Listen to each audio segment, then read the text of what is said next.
Good morning, beautiful people. I hope that you are doing well. Happy Saturday. My goodness. We made it, chat. We made it through the week. It had some annoying components, you know. There were highs, there were lows. There were definitely annoying components to this week. But here we are. We are sat. It is Saturday, and we're about to get into it. How you doing? Hit the like button. Share the live. Shout out to everybody who is watching, especially the members, the subscribers, the supporters in all of the places, the Docket Fund supporters, executive producers of this channel. You are why we are here, okay? You are why we are here, and I appreciate you very much. Shout out to the replay gang. Sorry we missed you. Good to see you in the comment section. And shout out to the Mod Squad doing the damn thing.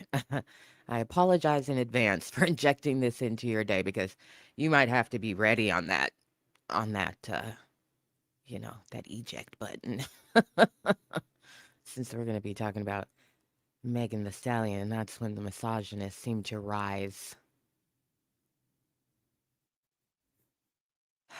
The lids of their coffins pop open and inevitably they show up. But shout out to everybody who's here right now. Shout out to the silent looters that don't chat, but you be watching. You know, you be watching. I appreciate you.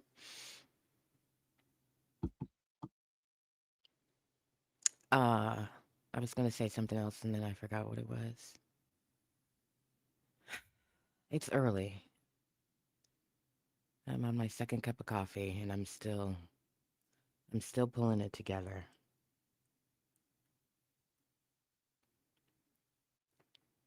Before we get started uh on this topic, yesterday we talked about the Draco the Ruler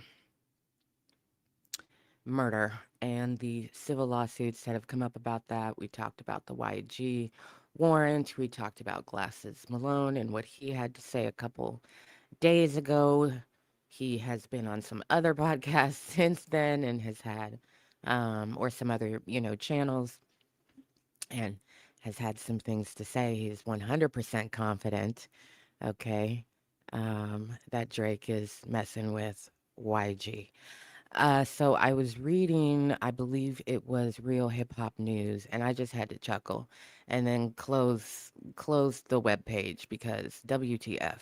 So yesterday we had a conversation about people's interpretations. Excuse me. We had a conversation about people's interpretations of what it is that people say, the assumptions that we make when we hear people say something.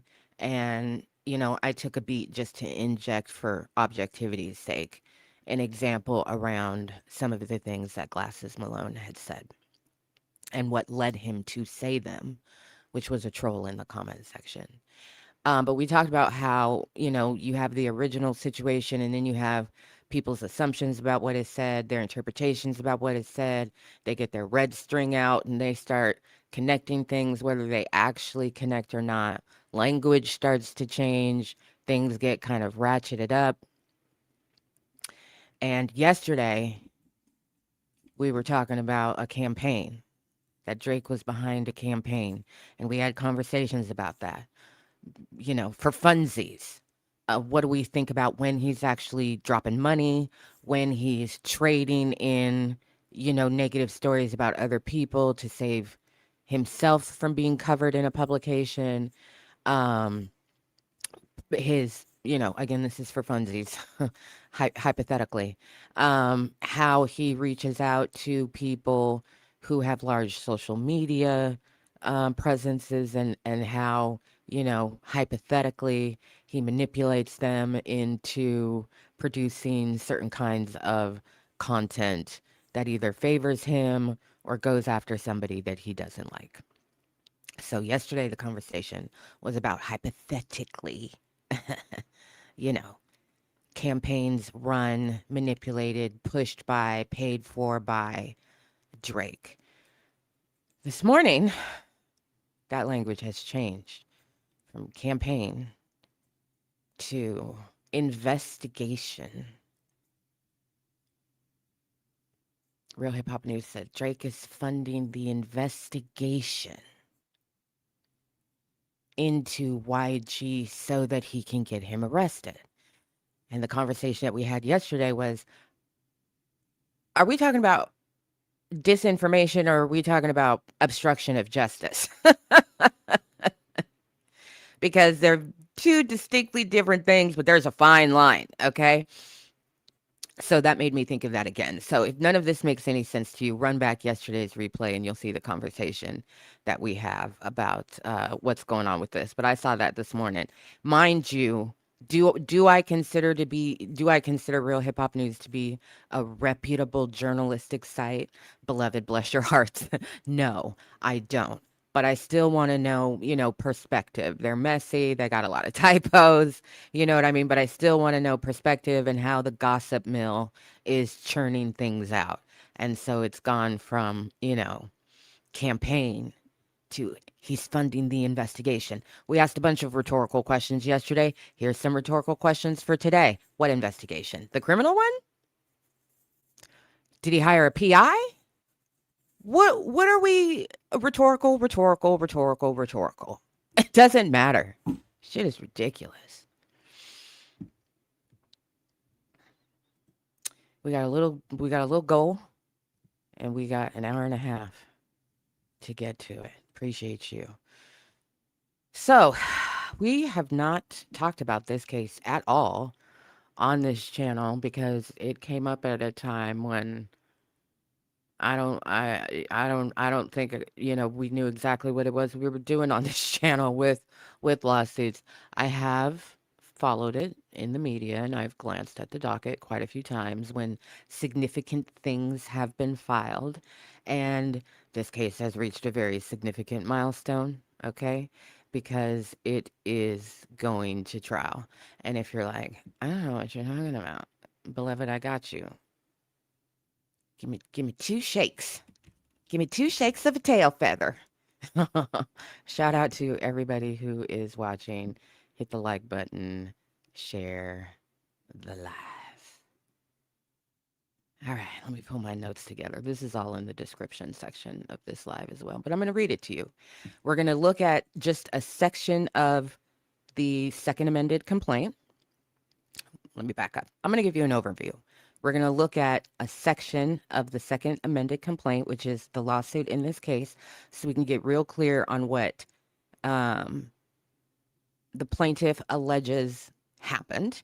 And then we're going to skip to judge's ruling, which I believe was yesterday, saying this is going to trial. Okay. And through that, we'll get a lot of information. Make sure you hit that like button.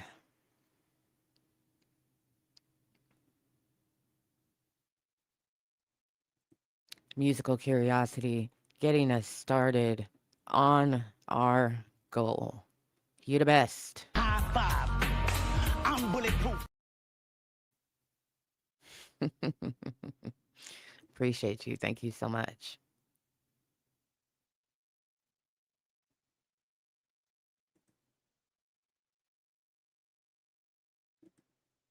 I don't know. I don't know. I didn't read it beforehand because why am I going to read it twice? That's exhausting. We'll find out. In 2018, photographer and videographer Emilio Garcia started working for Megan Thee Stallion, traveling with her entourage and documenting her concerts, appearances, and other events around the world. At first, Megan paid Garcia a monthly rate and directly supervised his work, including his edits, while expecting him to respond to requests at all hours, according to him. After Roc Nation became involved in managing parts of Megan's business, Roc Nation representatives also began scheduling Garcia for events, negotiating his compensation, and communicating with him about his work. Emilio Garcia says the relationship started to deteriorate in 2022 when he started experiencing problems with his pay and raised those concerns with Roc Nation. He also alleges that Megan subjected him to abusive and, excuse me, sexually inappropriate conduct, including require him to accompany her entourage to strip clubs and during a trip to Ibiza, exposing him to sexual activity involving her and others. In June 2023, after Garcia and Megan had a falling out, both Megan and Roc Nation stopped using him for future work. Emilio Garcia subsequently sued Megan, her corporate entities, and Roc Nation. Roc Nation! Good morning, David. Uh, and Roc Nation, alleging that he had been inappropriately classified as an independent contractor, denied wages and overtime, subjected to discriminatory and hostile treatment, and retaliated against after complaining about his pay. Um, so now, so there's, several entities that are being sued here, right? Megan, her corporate entities, and Roc Nation. And there's been every manner, as you can imagine, by all parties to get rid of this lawsuit, motions to dismiss, so on and so forth. Um, a stage that is called summary judgment, which was filed some time ago, from what I can glean. And the judge has come down with a ruling saying there's too much here that is factually in dispute. This is going to go to trial. So this lawsuit has survived a major hurdle. Federal judge ruled, again, enough evidence for a jury to decide whether Megan, her companies, and Roc Nation effectively operated as his employers, despite the party's characterization of him as an independent contractor. The judge found factual disputes over who controlled Emilio Garcia's schedule, compensation, assignments, and termination, which means, his claims for unpaid wages and overtime, those things can move forward. His retaliation claims based on complaints about his pay, those also move forward because there's evidence uh, from which a jury could conclude that his complaints played a role in the decision to stop employing him. The judge threw out Garcia's California sexual harassment and hostile work environment claims, finding that he had not produced evidence showing that the conduct he described occurred because of his sexual orientation, as did his New York wage claims. So Megan and Roc Nation did not get the case dismissed, right? And the core fight over pay, employment status, retaliation, and certain discrimination claims still survive, ultimately will be decided by a jury. So this case started at the local level within California. Then it was removed to the federal level, and then it in California, and then it was moved to the district in New York, where all of this has been happening. Shout out to everybody who's watching. If you'd be so kind, hit the like button, share the live. Script clubs, thank you. is more accurate canonically. You are correct. Um, One of the things that struck me about this lawsuit when I heard about it in the media, years ago, was that it reminded me very much of the I'm finding it. Hold on. Lizzo. I remembered. I was seeing her head seeing her face in my head. I got it. Lizzo. It reminded me of the Lizzo lawsuit. The Lizzo lawsuit, I've said this before, but it was a long time ago. The Lizzo lawsuit where she was sued by a group of dancers alleging a bunch of things. Again, very, very kind of similar.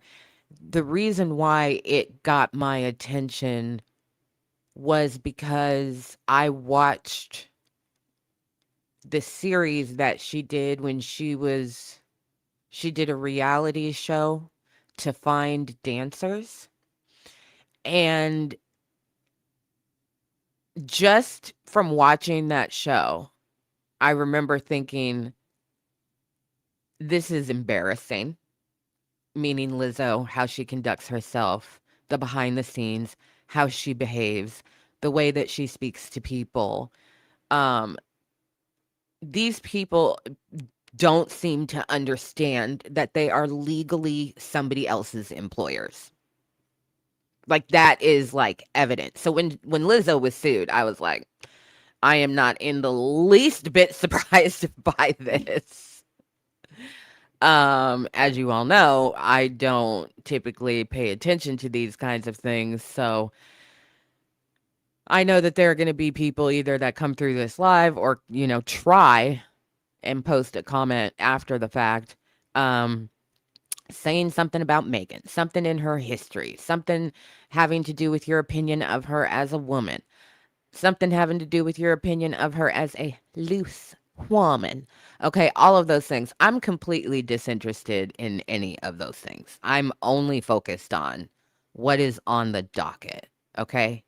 So if you survive several motions to dismiss and you survive summary judgment, there are facts in dispute, right, that are not to be settled by a judge. They are to go either to a trial or to a bench trial. Judges can only address matters of law. Juries, matters of fact. So they've tried everything they could, and they're all still getting sued. Oh, thank you. Appreciate you.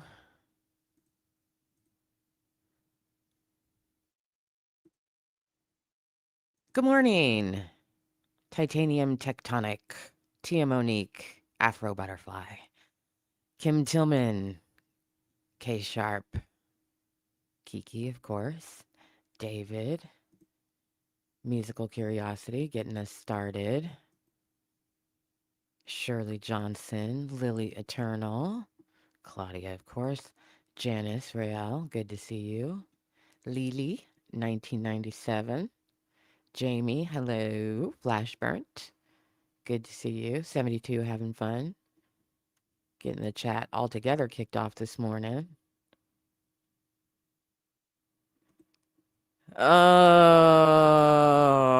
Well, first of all, I don't know if it can technically go to a bench trial. I don't know. I'm just like going off of my general awareness of you get one or the other.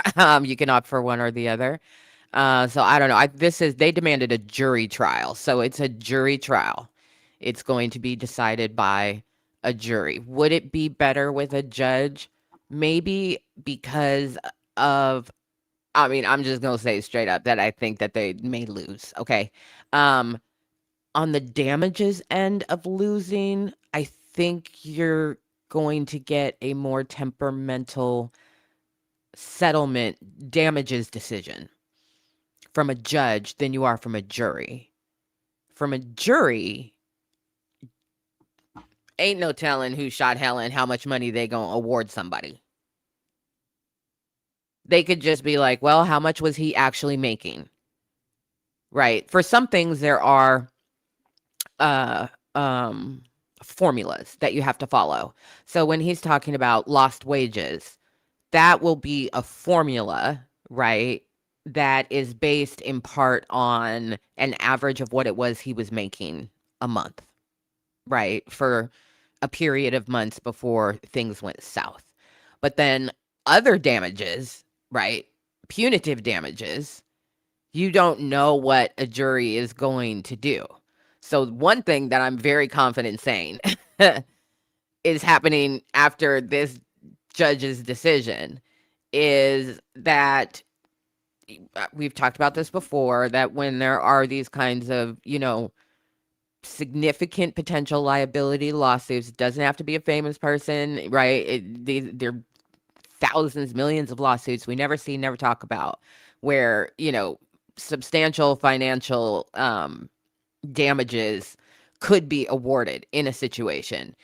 Insurance companies step in pretty early on those cases, right? Because when an entity gets sued, who's paying for if you need outside counsel to help you with this case? Is the company paying for it? Is the insurance company paying for it? The insurance company cares about your civil liability. And so there are times where, and we've talked about this with regard to Drake v. UMG, that if Drake gets too far along, the insurance company is going to step in and be like, pay this man $500 million so he will go away. Because if we lose, right, we've talked about this, if we lose and, you know, his attorneys propose 25 cents per stream of the song and the music video, we owe Drake billions of dollars or something like, you know what I mean? Like, it's ridiculous. So that's my long way of saying that if it were to be with a judge, you might fare better. But demanding a jury is something that happens very, very early on. And usually when a lawsuit is filed and it says jury trial demanded, right? So no mediation, no arbitration, no. So anyway, my point in saying all of that was, one thing that I feel super and confident is happening in the wake of this decision is the insurance companies are like, how much money could we offer this man for this not to go to trial? We need to come up with a number. And the insurance company is going to be involved in that because it's liability and they're going to pay it.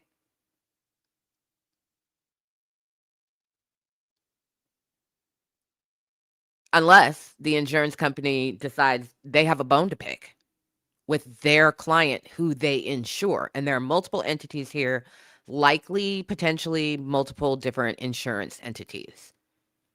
So there's also that point in time, right? We saw this in the Justin Baldoni situation where Justin Baldoni's insurance company was like, we're not paying for this. We're not paying for lawyers or liability for this lawsuit because he failed to disclose and he failed in his professional role to do da da da da da da da da da. So your insurance company can turn against you and be like, nah. Actually, because of the totality of all of the, components of this situation, we're not helping you. You're on your own. So there are a bunch of behind the scenes conversations of they're still going to be trying to figure out, how does this not go to trial? How much are we going to have to pay him? And they can figure that out. There are formulas that law firms can plug information to that is based on other cases, the wind, you know what I mean? Like what's going on in politics right now. Like there's a bunch of things that they can plug in to look at, like what's the potential payout going to be on this? It could be anywhere from $50,000 to $50 million.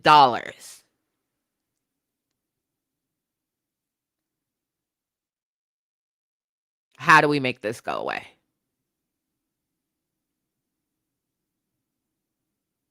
So,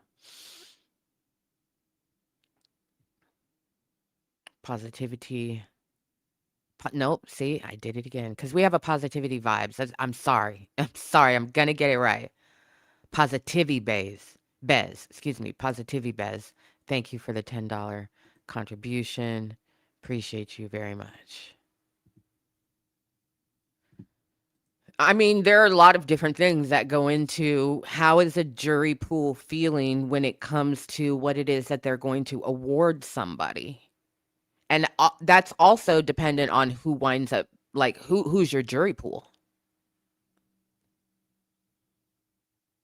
So there are a lot of things that go into, like, there are too many factors that are going to push it high. Especially when you start seeing evidence of things that are really damning. And I feel pretty confident that there are things that, the parties that are being sued don't want revealed as exhibits in a lawsuit. So you've got your financial liability, and then you've got humiliation and your reputation. You rather just take the L for paying it out. And having people say forever, she paid out, she settled a lawsuit where, she was accused of blah, blah, blah, blah, blah, versus, so during the trial, we saw this, like, oh yeah. Either way, it lives with you forever. Okay, so Amelia Garcia suing again Roc Nation, Hot Girl Touring, Megan Thee Stallion Entertainment, Megan Thee Stallion, and Doe's 1 through 10 inclusive. We're going to skip down and just get a sampling of the facts as Mr. Garcia alleges them, and then we're going to move over to what the judge said in his ruling about this is going to trial. So he goes through, he was hired in 2019 by Megan. As part of defendant's practices, plaintiff was required to not only take photos, videos, and edits content, which was all done under the strict control and direct supervision of Megan. She'll be, if I say Pete, Megan Pete, okay? I'll try to remember to switch it, but if I say Pete, Pete is Megan Pete because that's her name legally, and she being sued. Okay.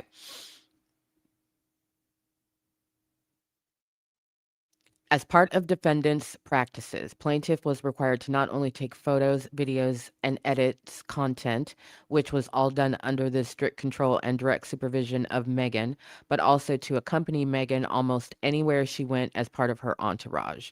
This entourage included Megan, plaintiff, dancers, makeup artists, nail techs, and others who were unable to spend their time for their own benefit, as Pete was always looming, micromanaging, and otherwise trying to cultivate a vibe. Indeed, the vibe was one where Pete was perceived as the leader and all others subservient, present only to attend to the needs and demands of Megan. This is kind of dramatic because that's the job. They act like they applied for a job at Kinko's and then like it was a bait and switch. So I just want to say that this is a little dramatic getting us started because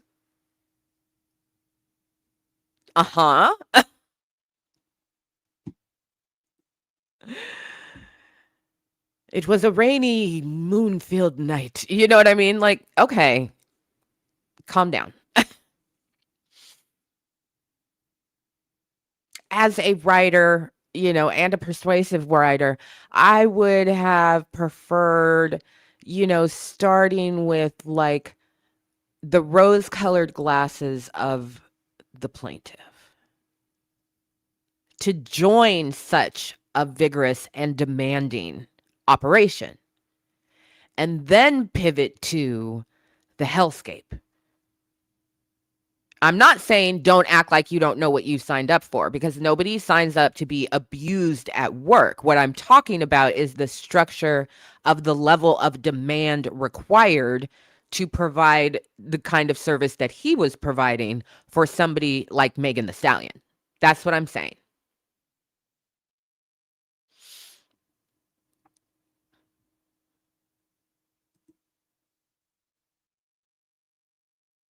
Like, you did apply for this very demanding job. No, you do not deserve to be treated badly or have your rights violated because of it. But you are expected to sacrifice. Right? And there are IMO. There is a huge gap, I believe, in the entertainment industry, particularly in the music entertainment industry. I feel like there's a very big gap between artists who pay their staff really, really well and artists who don't even pay a livable wage, right? You have to compensate the sacrifice, and you do have to pay for loyalty. And now that may sound dirty to you. Here's my actual lived example, okay?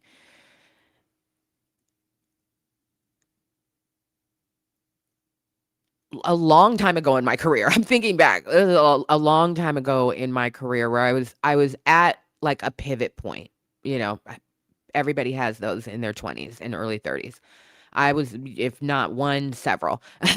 I was at a pivot point where I needed to do something different to get away from something that was really bad.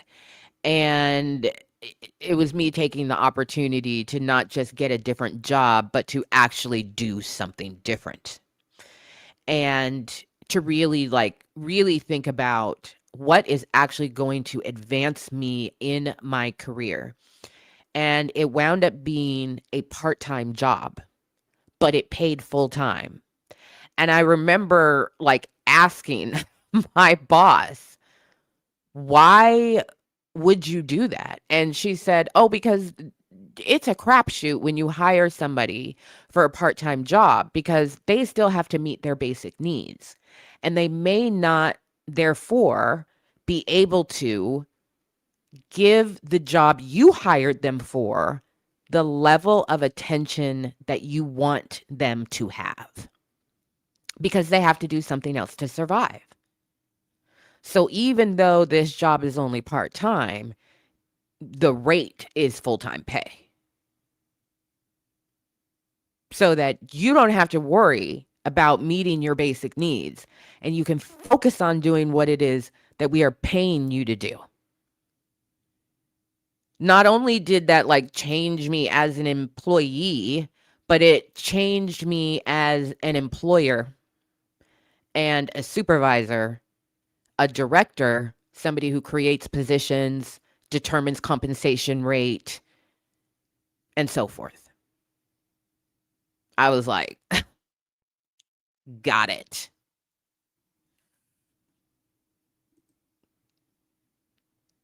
Changed me. Absolutely changed me. And I'm grateful that I was able to do that for other people later in my career when I actually had organizational power. I had some really good mentors.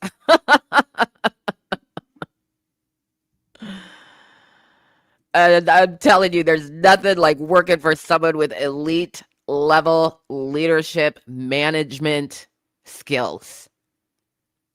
Yeah, I had some peak folks. Blew my mind. Because I was used to, you work hourly and that's what you get. If you got a part-time job making $9.50 an hour, I'm old, then that's what you make. That's it. So yeah, I was blown. Mind blown. Okay. So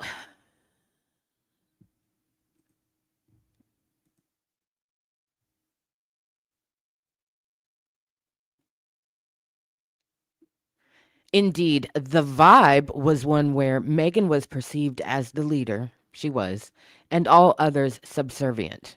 Good word choice. Present only to attend to the needs and demands of Megan. Again, that's the job. But okay. By way of example, whenever Megan was dieting, which was frequent, she would forbid anyone from eating around her. This is a violation of workplace practice and probably several laws. Okay? Because if that demand actually prevents people from eating, you're interfering with one of their basic workplace rights. Now, where you eat doesn't necessarily amount to a violation. So again, some of this I'm just like, well, this is a little dramatic as it is written. And we've, talked about this several times before. Lawyers do their big one when they're writing their initial complaint, right? We saw that when we read Drake's lawsuit, which still, when I think back to that moment, I still feel the mind blownness of reading those words in a lawsuit. And then the fact that I was reading them out loud to thousands of people, it was just like, what is happening right now? But lawyers do their big one when they are writing some stuff, and they take liberty with narrative. Sometimes it's, to their benefit, sometimes it's not. Okay. As a result, plaintiff and other employees who were working sometimes 16 plus hours a day were forced to eat in secret. Indeed, even when there was catering, Megan would explicitly forbid people from eating in her presence. If she saw plaintiff or anyone eating, Megan would launch into a temper tantrum, ridiculing anyone who brought food into her vicinity. So here's the thing. When you are running a professional operation, even when you're out in the field, okay, or on set, you have a schedule. You have areas for various things. When it's lunchtime, have them go to the lunch area. And then you remove yourself.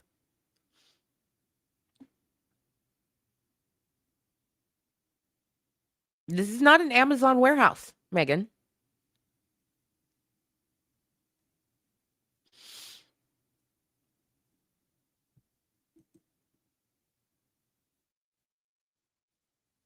Plaintiff, who was open with Megan about his eating disorders and struggles with weight, felt targeted, ashamed, and humiliated by Megan's ridicule. Sometimes when Megan ate, she would immediately go to the bathroom and induce vomiting to prevent herself from gaining any weight.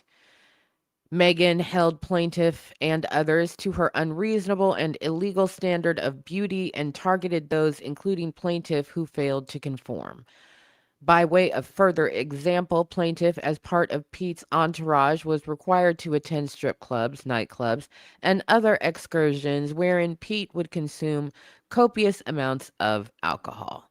The more Pete became inebriated, the more demanding and bossier she would become. Plaintiff was afraid that Pete would retaliate against him if he refused to acquiesce to her every demand, fears that would unfortunately come to fruition. Oh God, the birthday strip club excursion in New York City. I swear to God, this is just like Lizzo's lawsuit. It's crazy.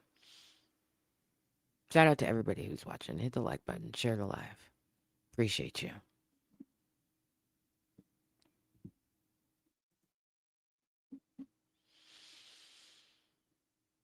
Yes. Do you want to be subjected to that in the workplace? Let's flip it and ask a question a different way. K Sharp IM says, did they have to put her eating disorder on blast? Do you want to be subjected to that behavior in your workplace? This is where we got to get objective. Take Megan Thee Stallion out of it. This is Megan Pete. Employer, manager, supervisor. You are so silly, Maddie Warhol. Thank you so much for contributing to the goal. Glory to the Mother Goddess. Happy Saturday. You're so silly. Nah, no, you don't. Nobody does. Nobody wants to be subjected to that in the workplace.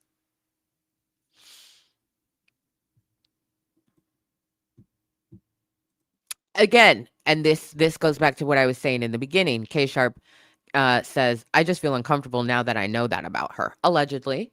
Okay, we will say that. This is his version of events. This is what he alleges. This goes back to what I said at the beginning of this live, which is that, like, one thing that is for damn sure happening right now is the lawyers working on this and the insurance company are trying to figure out how can we make this go away.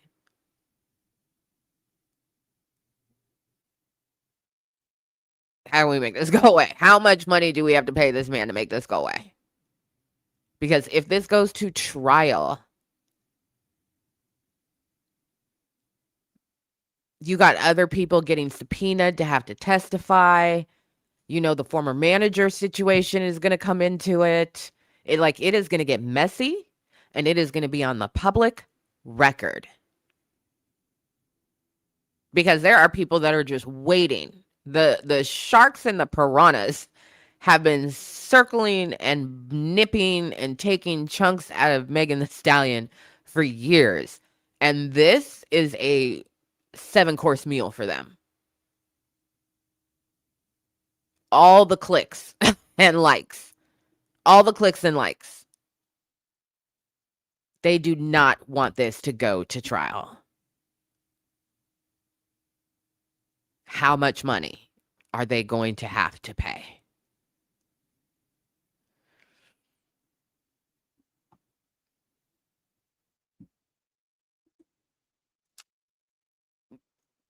You might need to replay, gang, if you just got here, okay?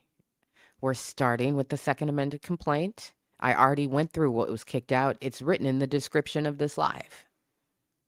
And then we're going to get to what the judge ruled on yesterday, but we haven't talked about this case here. So I already gave a summary of current events, what claims have been kicked, where this case has been across the country.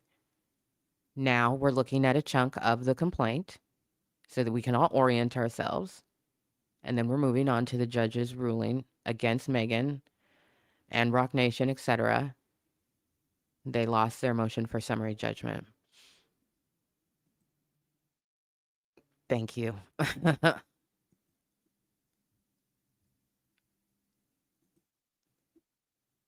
Kiki says, if you're saying I can eat or can't eat. If you're saying I can eat, that's one thing, but I don't care if someone has an eating disorder. Meaning you're not responsible for their eating disorder. And you shouldn't have to adjust your behavior. I'm asking. I'm assuming what you're saying. Yeah, can't. Okay. If you're saying I can't eat, that's one thing, but I don't care if someone has an eating disorder.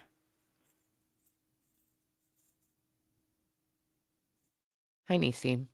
Course correction. So here's the problem. Course correction 4105 says there has to be a market for an HR consultant for these stars and their staff to help set up employment parameters and policies. So here's the thing. A lot of these folks do the bare minimum when it comes to their corporations. They really are doing the bare minimum. And whether it is alleged Chicago drill rappers who have set up corporations and are using rap to kill people, or it's, Megan Thee Stallion or Lizzo or any other number of artists who has a formal LLC or two or three or whatever. And that is how they funnel their activities. I don't know any other way to say it. You know what I mean? That's how they get it off. And they are not as business minded as they think they are or as they represent themselves to be. Because if they were, they would not conduct themselves that way in the workplace, because that's what it is. It is work. But I think one of the biggest problems is they don't pay enough money to get good quality professional people. That's why you have, again, somebody like Megan Thee Stallion who, everybody on your team has a, social media presence and it's messy. That is completely unprofessional. I should be able to pay you enough money to shut the fuck up. I should be able to pay you enough money to supplement any other activities that you think are necessary that are not, that you have to let go of to work for me.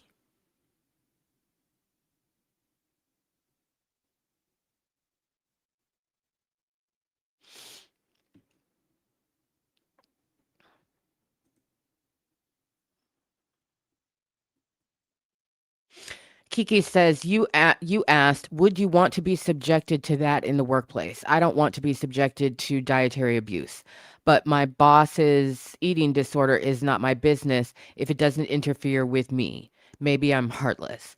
I don't think you're heartless. I think that there are people have a different, people are not cookie cutter.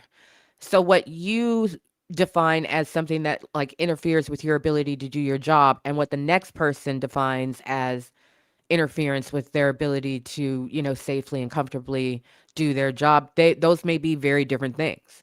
That doesn't make you a bad person. I don't want First of all, I don't want you fucking with, aside from, don't eat in the server room, don't bring liquids into the like those kinds of things. Eat your food over here, don't bring drinks over here and stuff like that. I had a supervisor once who didn't want anybody to bring food into her office. So like if you were eating, don't come in and sit down with a sandwich. Don't come in with your salad and sit down and if you had a working lunch, you would meet with her either outside of the office or somewhere else in the office. So, but that's not an interference because that's your office. So, but I also don't want to, in a, non-traditional space, right? Like a studio, where there's just, you're in a big room and the bathroom's right there and there's just a door separating you from everybody else. I don't want to be eating lunch, seeing you eat your lunch, and then seeing you go into the bathroom, close the door, and then hearing you force yourself to vomit. Would not want to be subjected to that at work.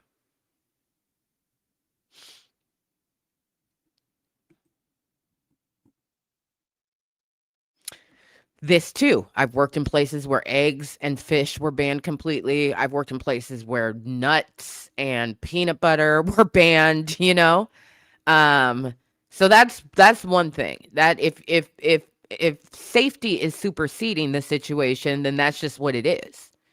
But if it's just, your boss has banned, crunchy M&Ms because they don't like the wrapper, like that's dumb. Or because they're on a diet. I'm not beholden to your diet. I don't give a shit about your diet. Your diet is not my responsibility.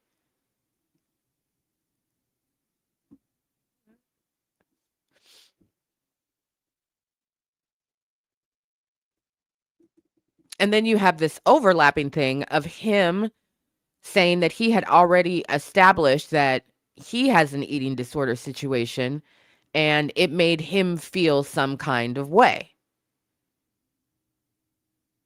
I don't think that is as strong as an argument as I should not be subjected to this behavior in work. I should not be subjected to somebody allegedly consistently vomiting up their food after they eat. And I should not be subjected to somebody telling me I can't eat when it is the absolute fucking law. Breaks at certain points, lunches at certain points, can only work, so many consecutive hours before mandatory this, that, and the other. Those things are defined by law.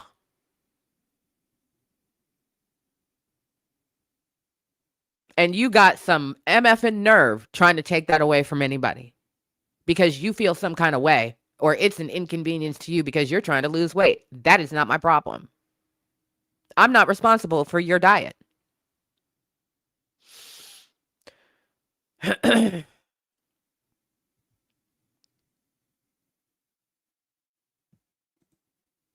Right. Right.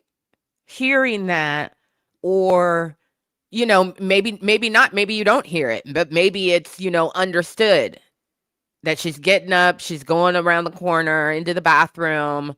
Maybe you don't hear anything. She comes back. She's very clearly been, got a little napkin, wiping her mouth, and is like, okay, well, it's like, I don't want to be subjected to that either. If I'm aware or there's a general awareness or I can actually hear it and see it, no. That's a hostile work environment.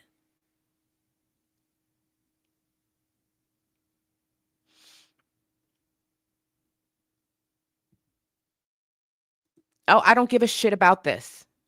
And it's irrelevant, period. You think this is relevant, this is not relevant. He has a legal fucking right to eat food. And this observation is completely irrelevant. all of the commentary out there on the internet about this case is completely irrelevant. The only thing that is relevant is what is on the docket. He ate fast food in front of her. Oh my God, guillotine. Guillotine right now. He ate in front of Queen Megan.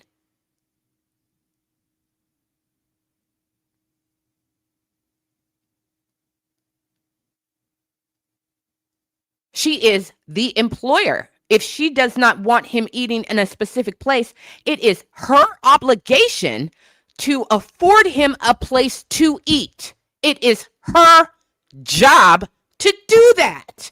Not a closet, not outside on the sidewalk. Having a safe place to eat, uninhibited, is a right.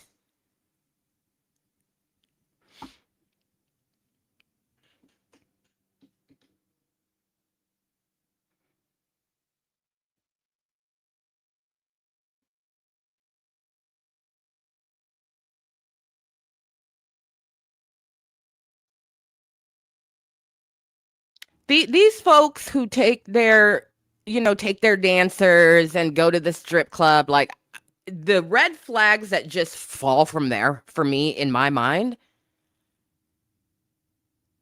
No. No, no, no, no, no. Now, if your film crew is with you and you are in a strip club with your friends, that is different. Okay? That's different as long as you are not demanding that they do things in there that are outside of filming and documenting you. But when I see these videos out here about such and such was with their makeup artist and their manager and this person, and they went to the strip club, I'm like, terrible workplace. This is a terrible workplace with no fucking standards whatsoever.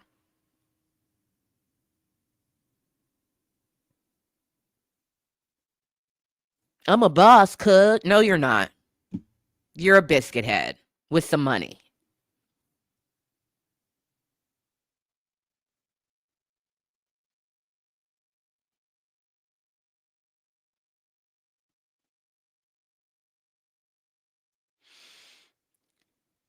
No, you're asking, was he really afraid to eat in front of her? Okay, I'm still going to go in on that. Not you, that. Okay? Not you, that. This goes back to what I said earlier. I don't think you were here. In this live about we see something and we assign a bunch of assumption to it, and we also act like it's the only fucking record that exists.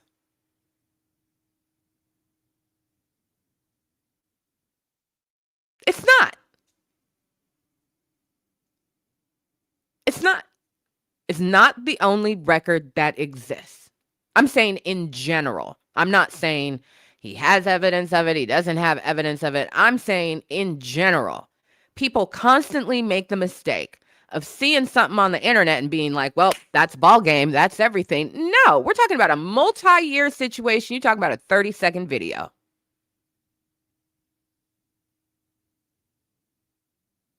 That's ridiculous.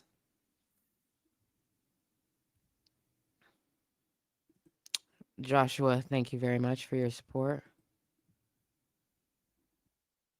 But thank you for correcting me. Thank you for correcting me so I could go off factually about what it is that you meant.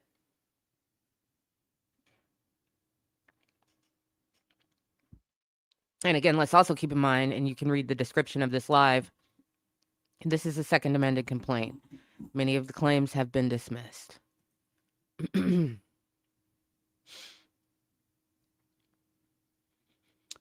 Okay, so February 15, 2022, plaintiff and the entourage were required to accompany Pete to a New York City strip club in celebration of her 27th birthday. Plaintiff, who is a gay man and not attracted to women, only went with Pete because she required him to. In fact, Pete had a proclivity for going to strip clubs and compelled plaintiff to go on dozens of trips to strip clubs in New York, California, Atlanta, Georgia, and overseas. Plaintiff attended strictly out of his duties to his employer, not for his own pleasure or benefit. On this particular birthday strip club trip, Megan took a liking to one of the female dancers. Megan began physically touching the dancer in a provocative manner, which made plaintiff feel extremely uncomfortable, embarrassed, and disgusted, as he was present only because he was Pete's employee and she made him attend. Plaintiff tried to avoid the sensual contact he was witnessing his boss take part in, but was unable to leave.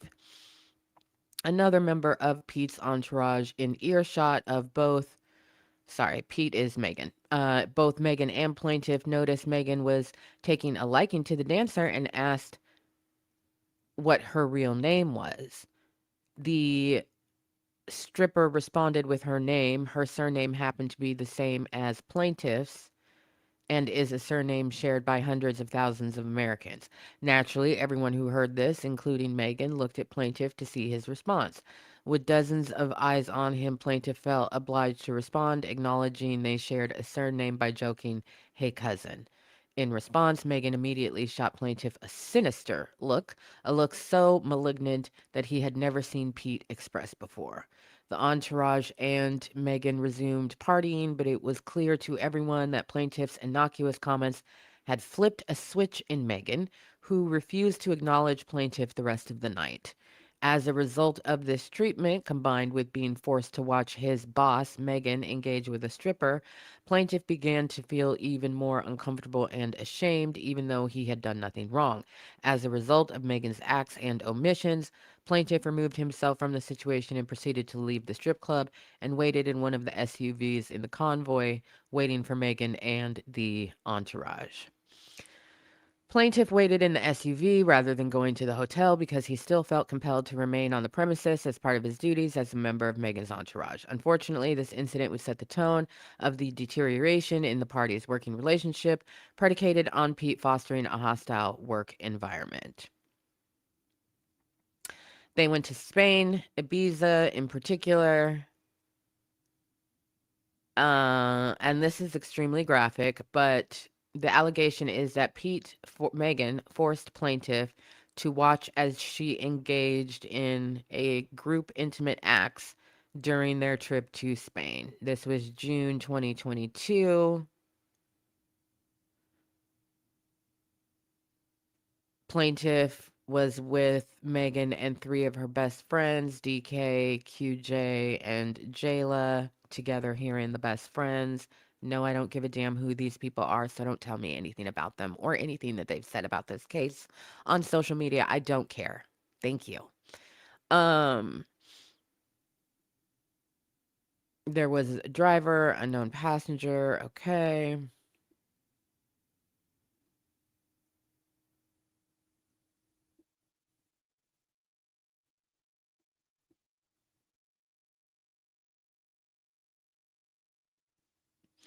He says that she was extremely intoxicated and initiated intimate physical touch.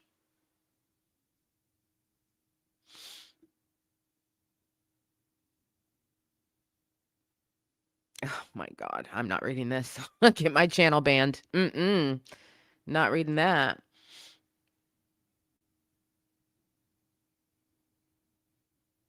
Well, this is very graphic. I'll say that. Very, very graphic. Who was doing what to whom, when people's clothing came off. Very poorly written graphic novel, not that kind.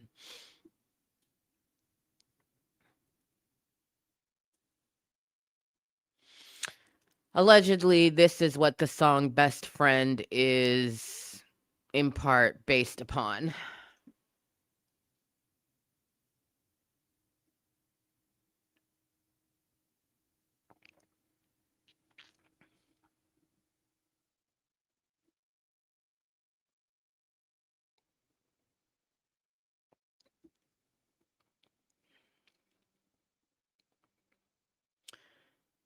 I don't know why he didn't quit this job if he was so horrifically uncomfortable around her.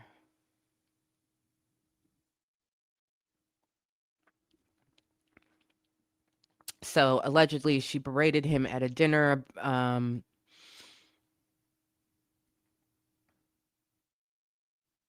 in Spain where she berated him, told him to spit out his food when he was eating. This is very villain in Four Brothers.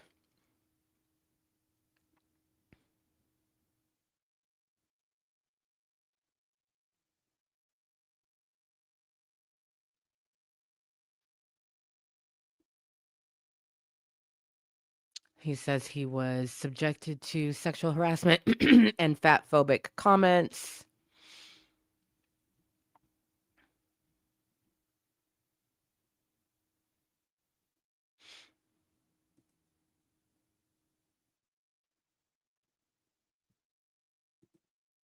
I'm gonna block you out of this channel. I said from the gate about this. Don't do this shit. This is completely irrelevant. I do not care what is out there on social media. It is not relevant to this conversation. It doesn't matter. Period.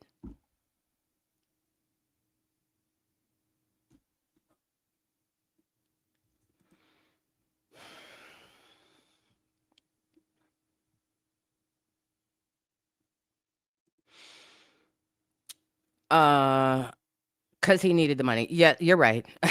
You're right. He did not quit because he needed the money. You're right.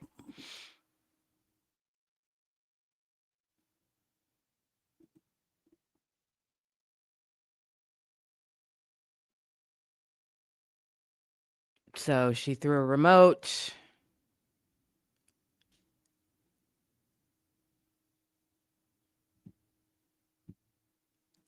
Several times. I've said it several times throughout. These things are so fucking irrelevant to a legal case that's going to trial. You are insulting my intelligence and disrupting my time. Reclaiming my time.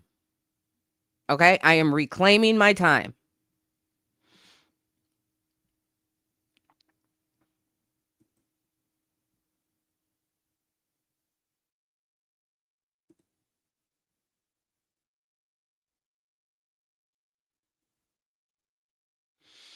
So, I think we get a sense here of the kinds of incidents that he is talking about where he is berated, abused.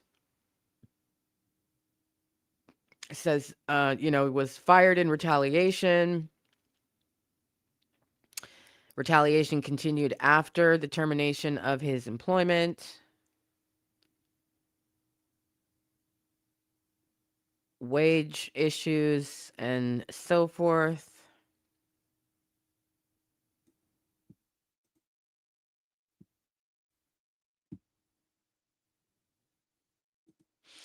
Well, when I was talking earlier about a job that I had gotten that was a part-time job that basically paid full-time wages, the situation that I was getting away from was a sexual harassment situation.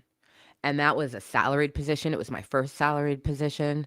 It was the first time that I had, it was a step up the ladder. It was supposed to be a step up the ladder for me. I mean, it was. But I was being sexually harassed by the executive director, who was a very prominent and, powerful man. But it was a salaried position. I was a single parent. It was right after my son had died. It was supposed to be like stability and all of these things. And, I'd worked really hard to get it and, had started off in a different position, all this stuff. Right.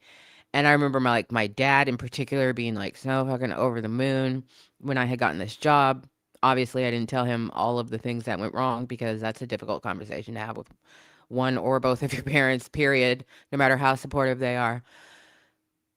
But the job that I got was they had 90 days worth of funding for the job. And they were like, we think that we are going to be able to fund this position. But we're not going to know until we hire somebody because they're going to take on a huge piece of the workload that is required to get done to fund the position. And we estimate that should be rolling in less than 90 days. So we have 90 days of funding for this position, but we want it to be permanent part-time, basically full-time pay. And I was there for almost 6 years. And I remember telling my dad, I'm leaving this place to go over here. And him being like, initially being like, oh, okay. So, you know, looking for the like, and I was like, well, it's this and it's that. And I just remember him like sitting back in his chair and looking at me like, what? And me just being like, I need you to trust me. I have to do this. I have to do this. I cannot stay here. I wouldn't get into the details, but I was like, I would not stay. I cannot stay here. And it was like jumping off of a burning boat onto a dinghy that may or may not sink in 90 days. But I had to do it. That is literally what it felt like. I can still feel it in my body. It was a huge risk. It could have been disastrous. But I literally felt like I have to save myself. I have got to save myself. And I have to jump.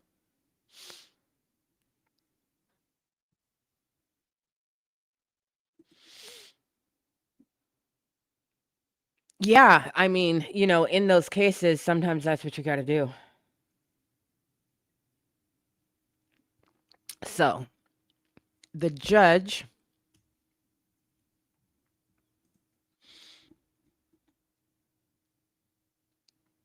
as of yesterday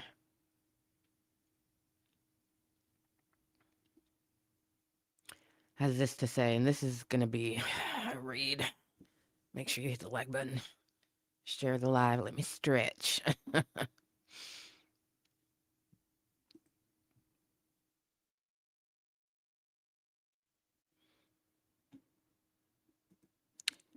From January 2018 through June 2023, plaintiff Emilio Garcia, Emilio. I thought it was Emilio. Emilio Garcia was a photographer and videographer for defendant Megan Thee Stallion Pete, a rapper and celebrity. As a member of Miss Pete's entourage, he worked at her concerts and celebrity appearances across the globe. Miss Pete initially paid Mr. Garcia a fixed monthly rate. She would reach out to Mr. Garcia when she needed his services for one of her events. Miss Pete took an active role in supervising edits to Mr. Garcia's work. See, that shouldn't even be happening. You should not be managing these people.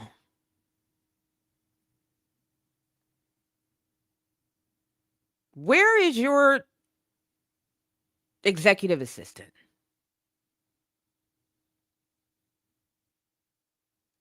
What do you mean you're reaching out to people directly? Nope. Nope. Again, shoddy operation. No. No.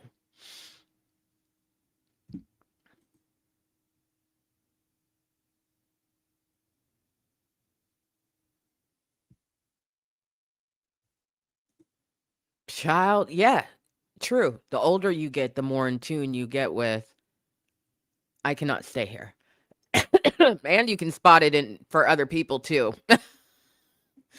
Yeah, you can spot that for other people too. Like, that's not gonna last. That's not gonna last. That's not gonna last, and it's not gonna end well.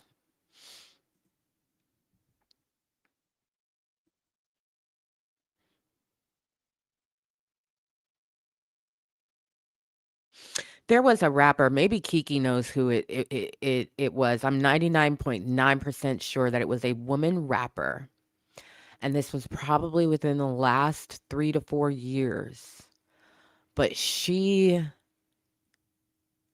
published on social media a job description for an assistant and the worst monthly pay I've ever seen. And she wanted everything from pick up my mail to take out my garbage to accompany me to places.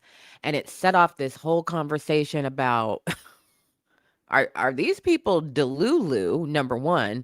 Number two, do people not know what a livable wage is? Because how are you going to tell somebody you need to be my body person basically 24 hours a day, and I'm going to pay you $1,800 a month.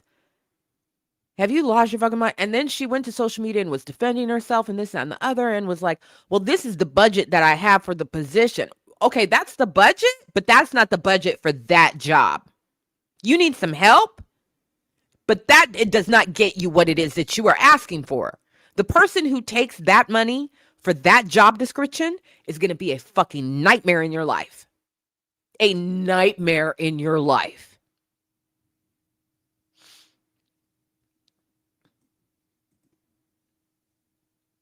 I knew. $500 a week. Okay, so $2,000 a month. You want me to do everything for you.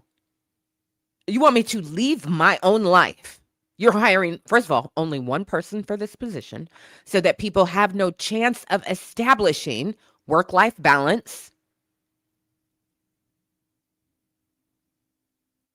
You should have an executive assistant, and then you should have another assistant under, at least one other assistant underneath that executive assistant, preferably two.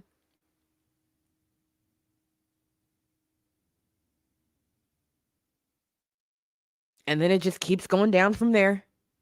But you are several degrees away from being the one to send a fucking DM. I need a photographer at da-da-da-da-da. What? Oh, no.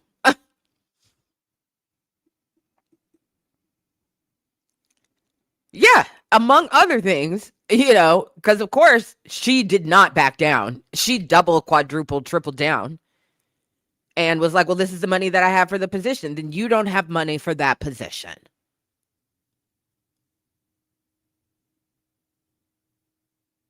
Because if you want me to basically leave my life to manage your life, you're going to have to pay me at least $10,000 a month. And then you're going to have a budget for things to get done. I need to have a budget to work with every month to do things for you.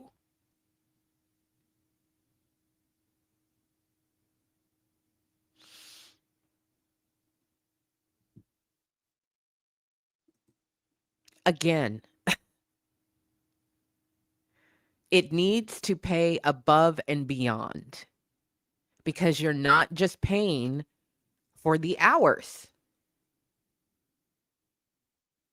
You're paying for the inconvenience and the sacrifice of the job.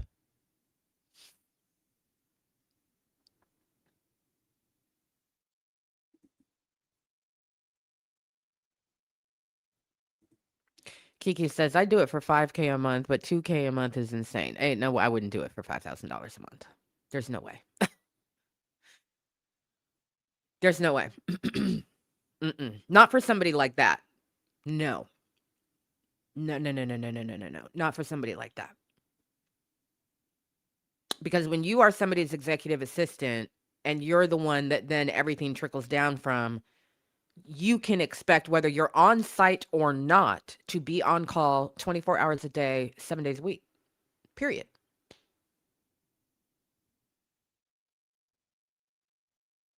Period.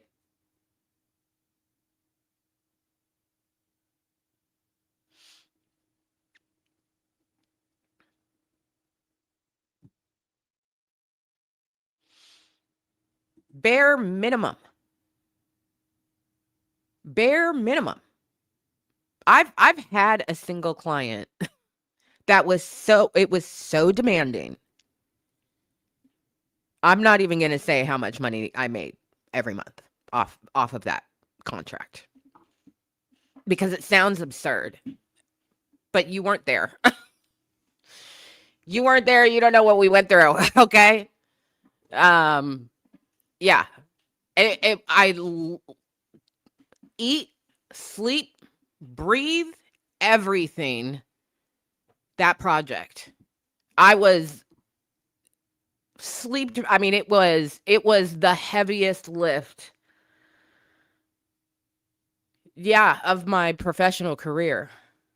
And I pulled off the return on investment, and I wasn't the only one. They were paying out a big amount of money every month for their consultants. But the return on investment that they got was $500 million. So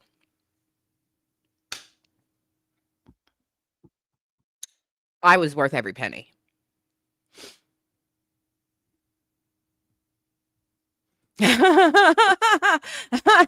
Kiki said, wait, hold on. I didn't realize 5K a month is only 60,000 a year. Okay, hold on. I'll take 100K a year, at least 8K a month. We're going to bump you to 10, Kiki, because we know you're worth it. We're bumping Kiki to 10 because we know you're worth it. Okay.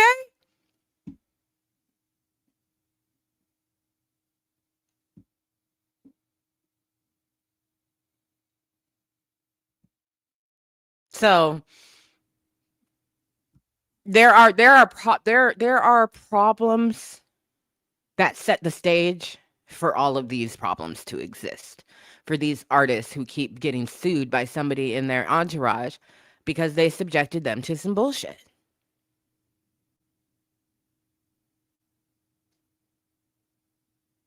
No. Mm-mm. Mm-mm.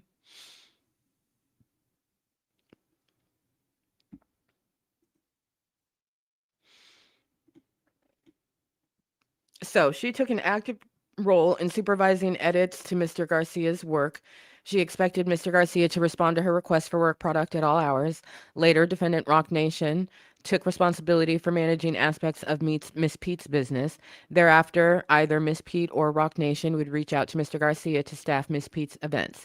Roc Nation also set the schedules for those events and sent them to Mr. Garcia. Roc Nation also expected Mr. Garcia to respond to its request for work product at all hours.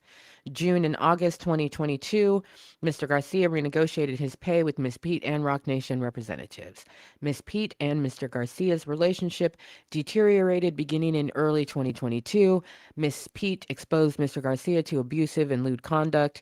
In late 2022, Mr. Garcia began having issues with his pay and raised those issues in communications with Roc Nation representatives.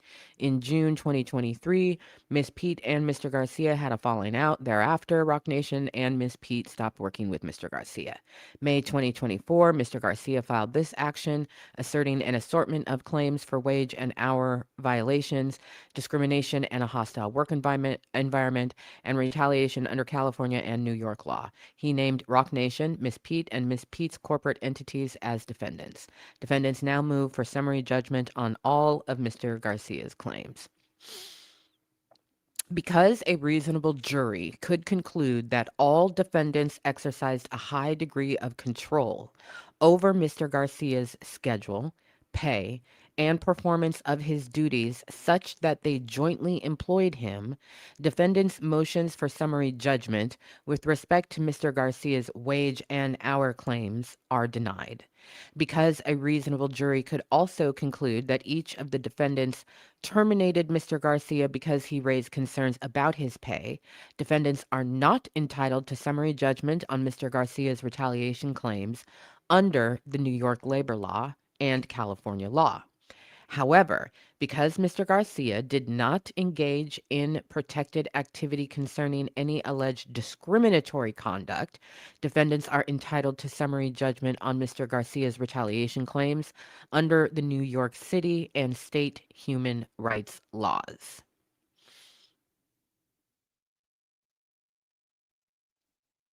So this goes through who the parties are.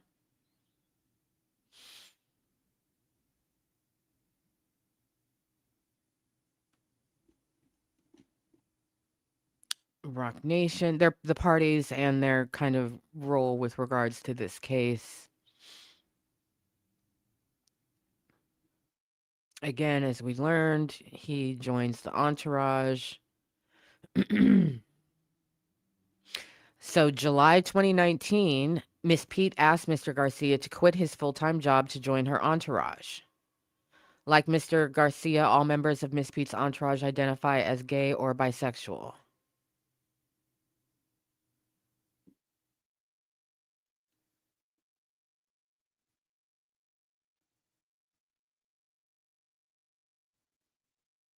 March 2020, Mr. Garcia and Megan's company, Hot Girl, entered into an agreement for his services.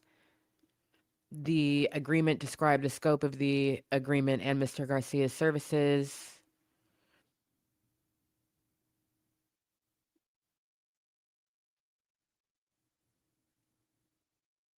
Of his time working with the Pete defendants, he spent the majority of his working time physically located in Los Angeles, California, and New York, New York. 50 to 60% of his time in California, 40 to 50% of his time in New York City, and the remaining 5 to 10% of his time in other locations.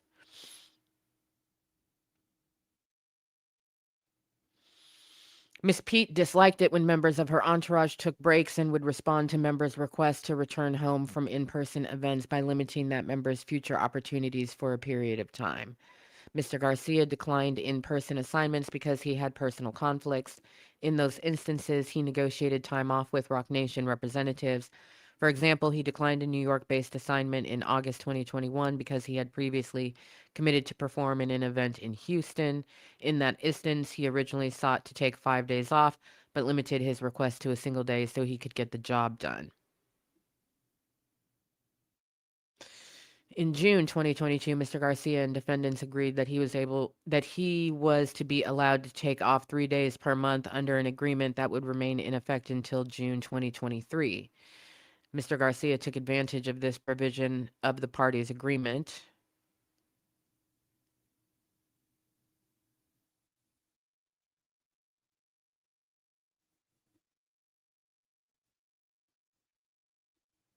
Okay, this is all just kind of background.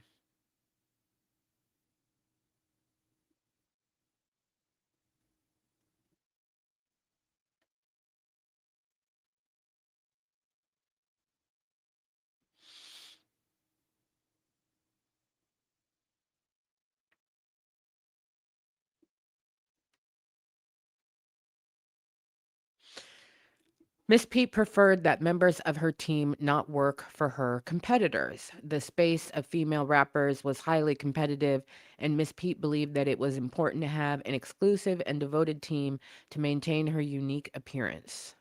Thus, Miss Pete would discourage or prohibit members of her team, including Mr. Garcia, from working with others. In one instance, Miss Pete's former makeup artist, Alex Garcia, informed Miss Pete that another female hip hop artist named Saweetie, haven't heard that name in a while, was interested in working with Miss Garcia. Miss Pete forbade Miss Garcia from working with Saweetie. Mr. Garcia also understood that this form of exclusivity was a condition of his work with Miss Pete.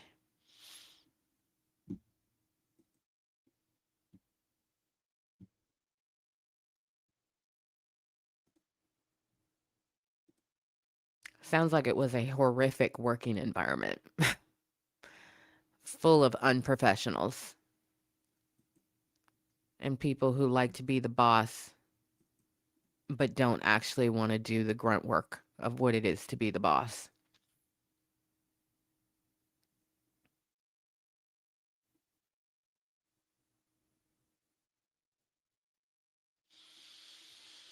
So his monthly was 5,500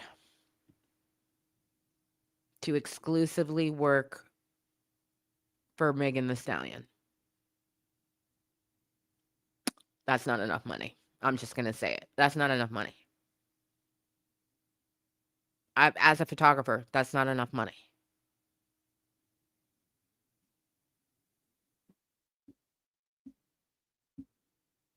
You make more money working for a medium to small size nonprofit organization in their marketing and communications department, working on their social media.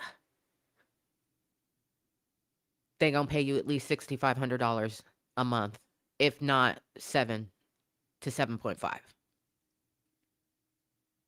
That $5,500 is not enough money for exclusivity.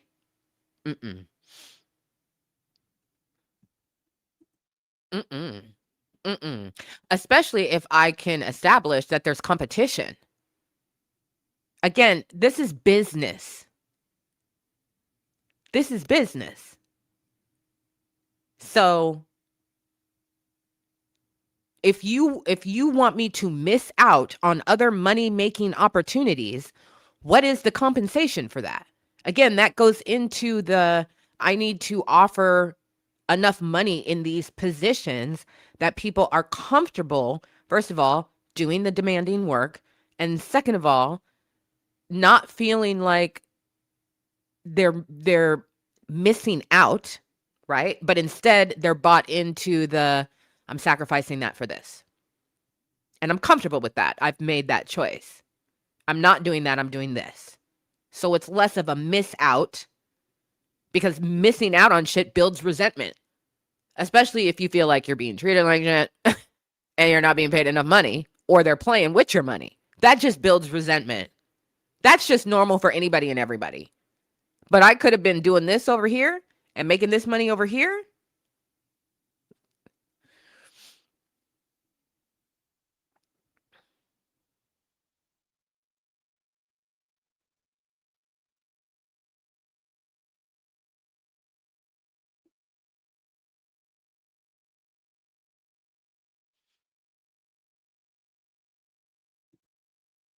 No, no, no, no, no, no, no, no, no. In the workplace, that's what it comes down to. It's not just about how much money you're being paid. It's about what is and is not an appropriate standard and expectation in a professional workplace, even a non-traditional professional workplace. You pay me money. I come to work. I behave a certain way. I perform certain tasks. I do certain things. I don't do other things. That's just the workplace. But the structure and the high standard of it should be set by the workplace.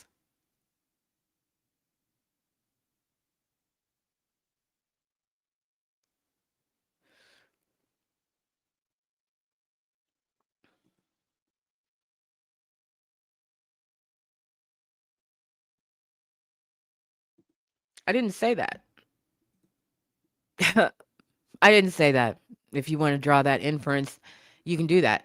They came to a mutual agreement that he was going to get paid $5,500. I said, that's not enough money. I said, that's not enough money. Because something that I've been consistently saying throughout this live that is a problem is these artists are not paying people enough money. And you do get what you pay for.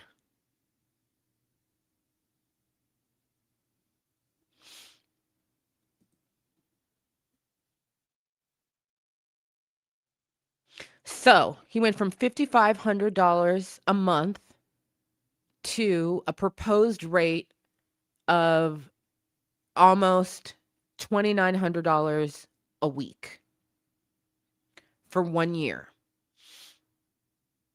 That also would include 3 days off a month.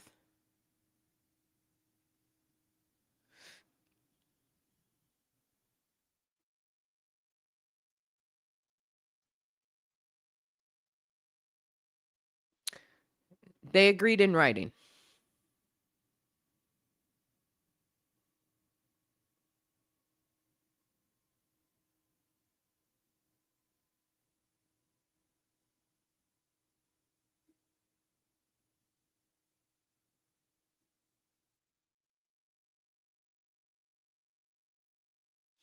Oh, this is the other thing, and I actually really do appreciate this because this aligns with my experience in working with photographers and videographers, which is that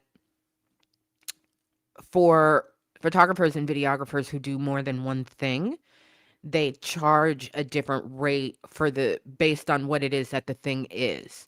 So um you'll have a line item in your bill that is for the photography. You'll have a line item in the bill that is for the editing. right? And sometimes it's editing static things. And then there's another line item for editing video because they're incorporating different skill sets and different levels of experience. So they're charging differently based on the hours that they are using that skill for. And I've done that as well as a consultant. Like I will have a fee for our meetings that we have versus when I am producing intellectual property for you versus when I am editing. Like depending on the client, it may get to a breakdown of this is the hourly rate for this service, this is the hourly rate for this service.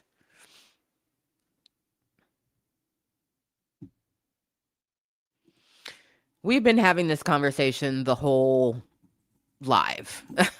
That's 3 days off a month, babe. And you are otherwise on call 24 hours a day, 7 days a week.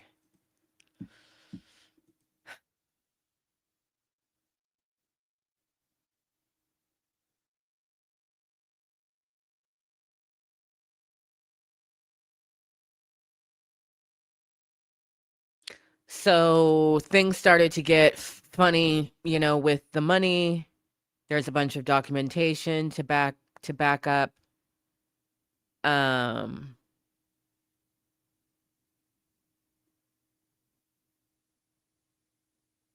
what was understood he was being paid for and what he was not being paid for, which is dumb.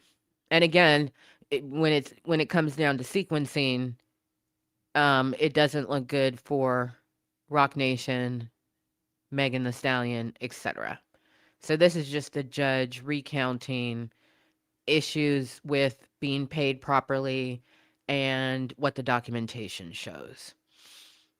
And then the judge recounts uh and let me just say that this uh memo and order, this is not the judge saying these things happen. The judge is taking both sides from previous filings and incorporating them into one thing.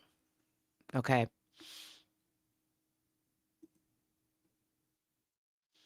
So the judge gets into the nightclubs, strip clubs, similar venues, the incidents of the birthday outing, Ibiza, and then the Portugal incident, which the things were so graphic I just can't read them here. Um, but yeah, the New York outing we did talk about one, the Ibiza one where I was like I can't read this, and then the Portugal incident I was like I can't read this either. Then there's additional documentation about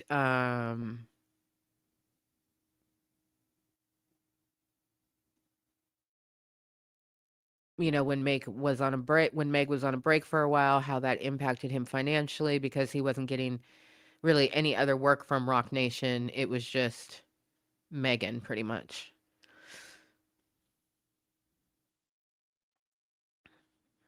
After Megan and the photographer had their FaceTime confrontation, he's fired.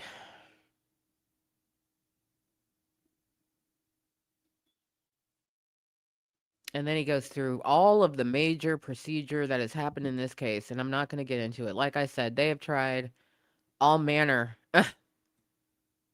of which to get rid of this case and have, officially failed to do so.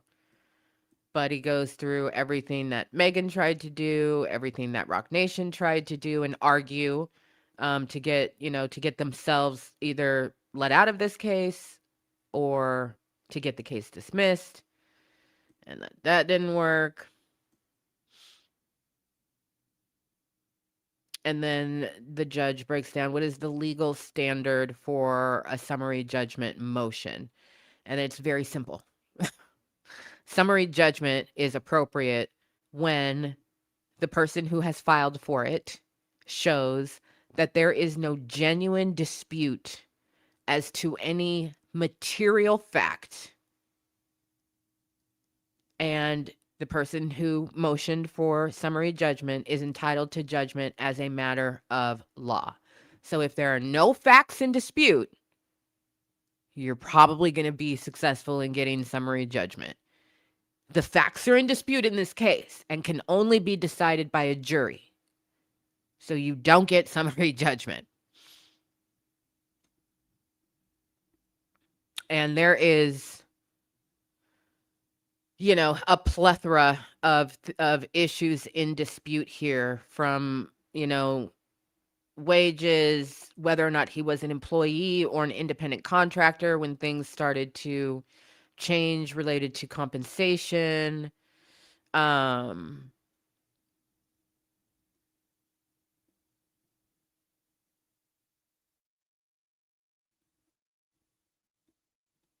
Why the judge is keeping some of the counts here and throwing out others.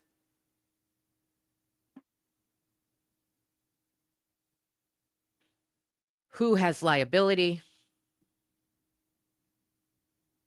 Roc Nation is not entitled to summary judgment on any of Mr. Garcia's California wage hour claims.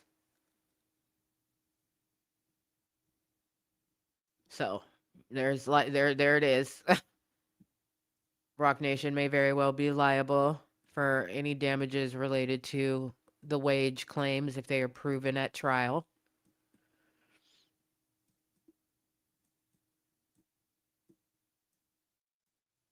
In California or New York with regards to wage laws.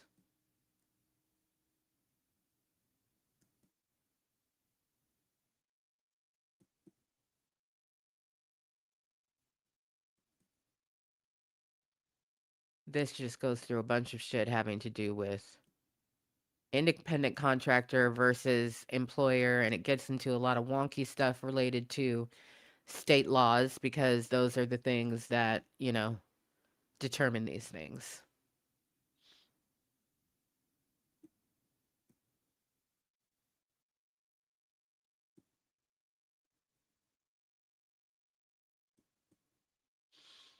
So what the judge is saying is that already there is enough evidence in this case for a jury to reasonably come to the conclusion that Megan, her companies, and Roc Nation are liable for all of these things. Meaning the counts that did not get tossed. I'm trying to get down to the bottom here.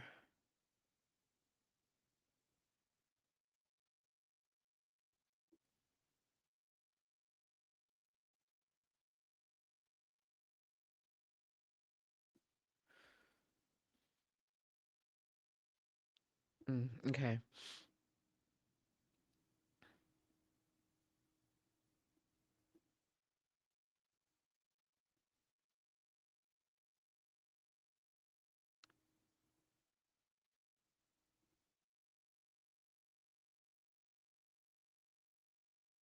So within a week, they should be filing when they are available for trial and how long they think the trial is going to take.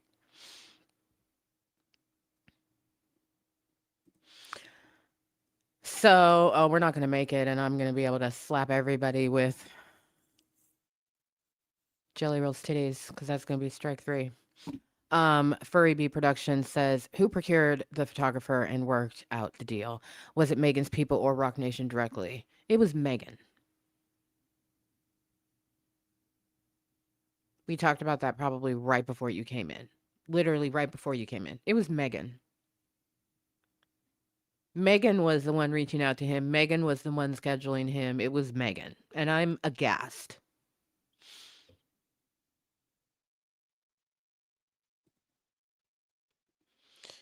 I did my part.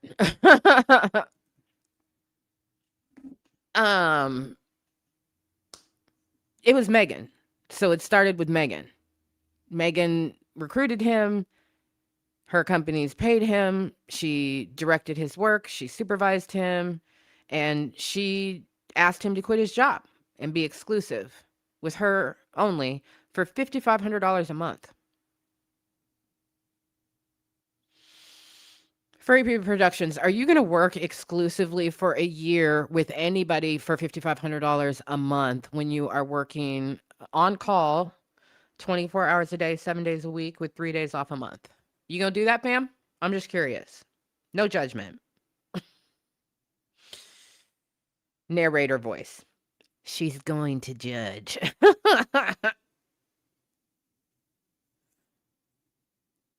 So it changed, right? This changed as Megan's professional relationships and management and all of that stuff was changing too. So yes, Roc Nation does become a part of this situation, but that's after the fact. In terms of where this all started, Meg DMing somebody and saying, come do this thing with me.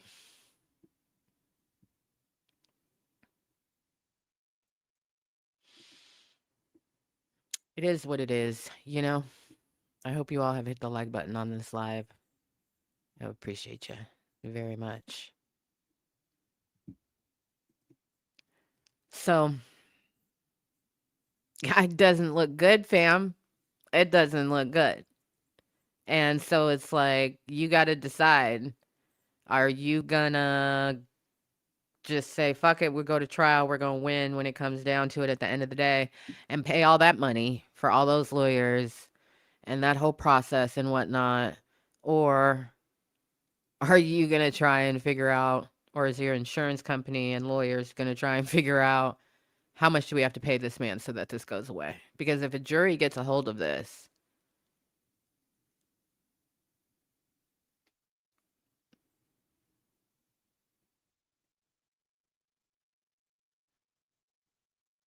and he wins one claim, one, who knows? Unless it's within statutory damages, they could get lucky, right? They could get lucky and the damages are already defined in the statute, and, so they know what their exposure is. Or they're statutory and punitive damages, and they're like, fuck.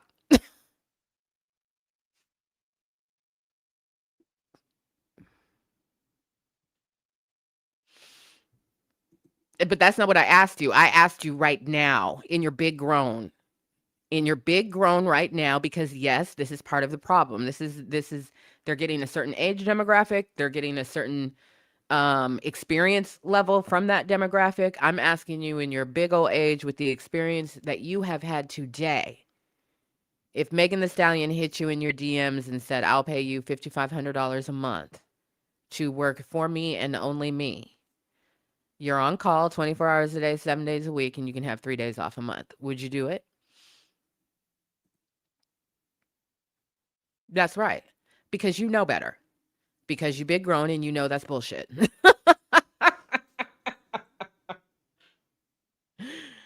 You big grown and you know that's bullshit and you ain't gonna do that. Why would you do that? I'm not gonna do that. And if you are working, let's say you're working a full-time job, a 9 to 5 kind of thing, right? Like 40 solid locked in hours a week. And you make $5,500 a month. Young, inexperienced people think, well, it's a comparable swap. I was making $5,500 a month here doing this, 40 hours a week locked in. And now I'm going to go over here and I'm going to make $55 a month. I mean, $5,500 a month. So at least it's a comparable pay to what I was making. Yes, but now you're working 16 hours a day. And you're on call 24 hours a day for whenever you're not present. So that $5,500 a month was reasonable. This $5,500 a month is not reasonable. And again, he's not allowed to work with anybody else. He's got people reaching out to him saying they want to work with him and do this, that, and the other. So you're missing out on that and the money that comes with it. For $5,500 a month? Abso-fucking-lutely not.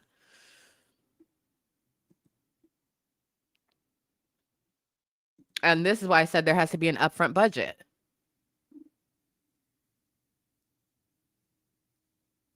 Because I'm not paying your expenses on a reimbursement.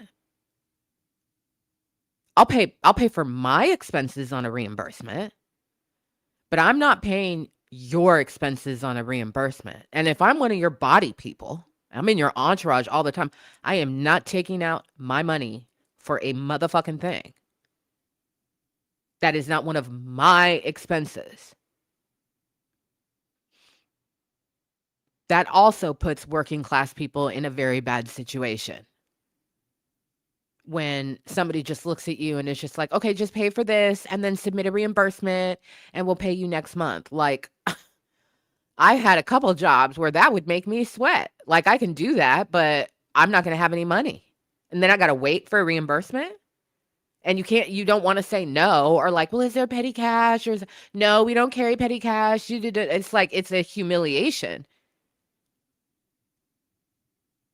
People just expect you to have that. No. That assumption should not be there.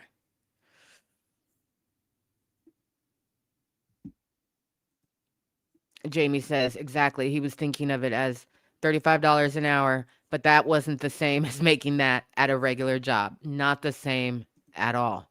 Furry Bee Productions, nope, that's not how that works. When they call you, you're dead from traveling. Yeah, exactly. Traveling states what they asked from the night before, and you miss your time, you ain't getting paid that month at all. And this is the other thing that I was saying is, you want me to give up my life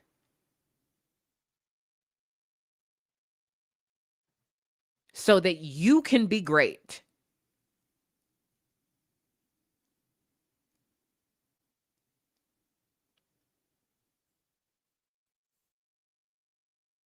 I know people are really gonna hate this, not y'all, because you know how I rock and roll here, but for damn sure the chuds in the replay gang are not going to like this comparison at all. But this is one of the reasons why I have a massive respect for Beyonce. First of all, Beyonce ain't out there all day, every fucking day, desperately trying to remind you that she's a hot girl.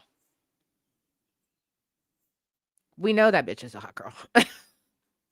She doesn't need to be in our faces all the damn time.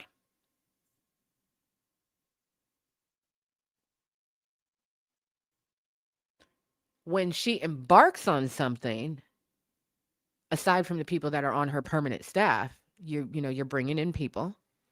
When you are embarking on something, let's say a tour, you are exclusively working for Parkwood Entertainment.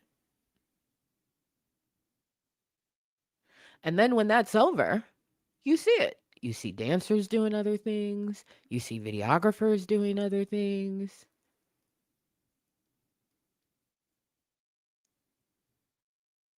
And it might go on like that for a couple years. And then Beyonce come calling. They're like, and now I work for Beyonce again. And I don't do anything else but work for Beyonce. I'm going to be working for Beyonce, working my ass off for the next 9 months. I'm giving up everything to focus on and be solely 1000% committed to that thing. That NDA has got to be like the size of War and Peace. I swear to God.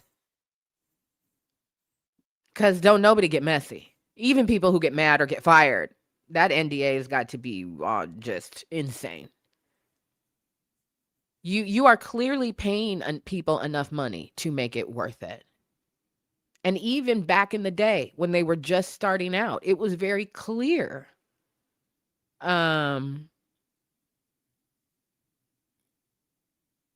She invested in certain people on her team because she needed that infrastructure. And that was more important, building the infrastructure with actual professional people older than her with a resume. And yeah, I'm going to have to wait to do another thing because I pay these people a lot of fucking money for things you don't even see the majority of what goes into. You only see the finished product.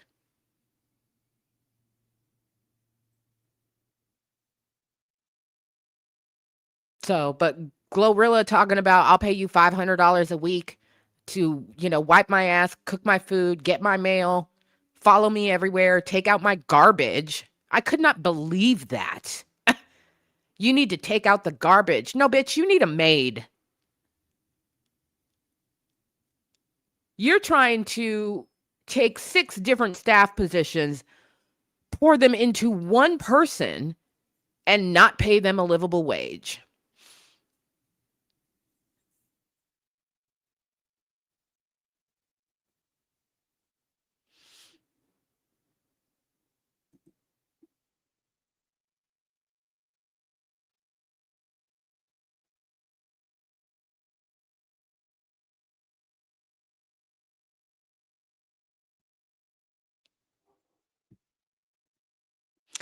I agree with this 1,000%. Kiki says, as someone deep in the trenches of Stan Twitter, people think I'm crazy when I say the Beehive is not that bad, but it's because Beyonce doesn't do absurd shit her fans have to defend her for because she's barely visible.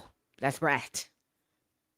That's right. She be all up in our minds, but she don't be all over our timelines. She's not out there trying to remind people that she exists and get attention and this, that, and the other. It's like, this shit isn't necessary.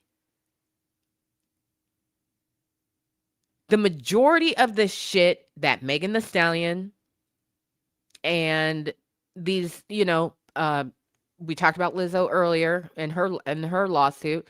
Lizzo is another one.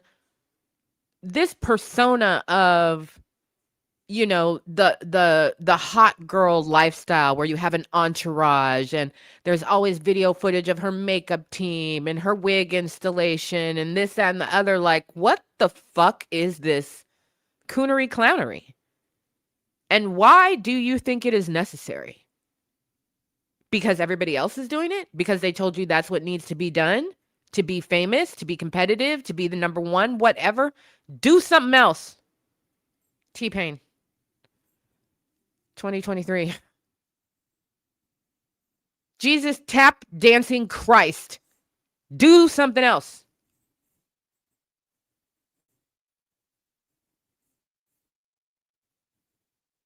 I don't follow a lot of women rappers on social media. I follow Linnell Grant. Okay. I follow Rhapsody. Okay.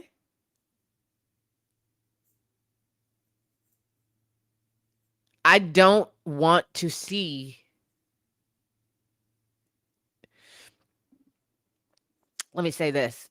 Whatever it is that you feel that you need to do for yourself to be positive about your own body, I don't judge you. I don't care if you get your body cut up to accomplish that. But if you are doing those things because you think that is what a woman rapper is supposed to look like, I'm actually disgusted seeing you on my timeline. I don't want to see your latest tummy tuck. I don't want to see your fake ass. I don't want to see hair that is not yours. I don't want to see nails that just say you don't wipe your own ass. I don't want to see your fake boobs. Like, that does nothing. It's embarrassing to me to see that. It's sad, quite honestly.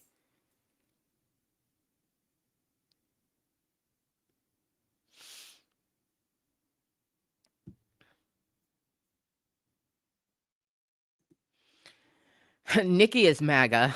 Lotto is a bird. Meg is a hypersexual alcoholic. Doja loves racist white men. Sexy Red is sexy red. And Beyonce is just minding her good black business.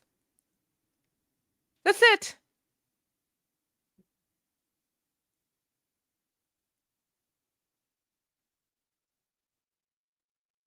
I was watching some footage of Jay-Z's Yankee Stadium shows.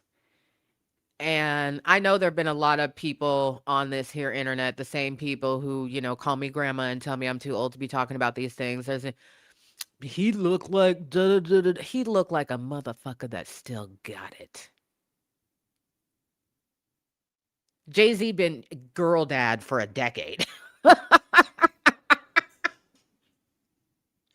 He been straight girl dad for a decade. Let me wear the most boring clothes. I mean, I'm going to wear a boiler suit or I'm going to wear a nondescript sweatsuit. I'm going to wave at you. I don't have anything to say. I'm taking my girls to the game. I'm taking my girls over here. I'm doing this with my girls. Everything's. He was just a girl dad. That nigga said, sometimes you got to pop out and show him. I said, now this man really does still have it. I don't know if he knew. Maybe he did know. I don't know. I don't know. I was like, look at this man. Look at this jigga man. He a business man. I give him a lot of credit too. I give him a lot of credit. The amount of work you got to do, the people you have to employ around you to get it done. I'm like, these people, y'all motherfuckers need to take notes. And when people say like, well, they're billionaires, people don't have it like Beyonce. These people have all started off in the same place. And then again, as I said, like when Beyonce got Yvette, Beyonce was like, my mama's already making my clothes. She's already doing my sewing. So I'm already saving money there. And we're reaping money. This is the woman we need to hire. I need a choreographer who is experienced, who can manage choreography. This is the man we are going to hire. These people are expensive as fuck.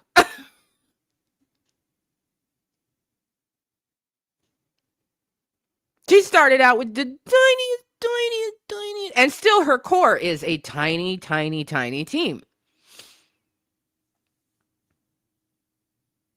But because women feel this, I don't know, pressure, desire, need, whatever, wherever it comes from, to present a certain way on the internet, they're skipping over the quality and just going for the image of perfection, the image of success, the image of expensive, the image of a team.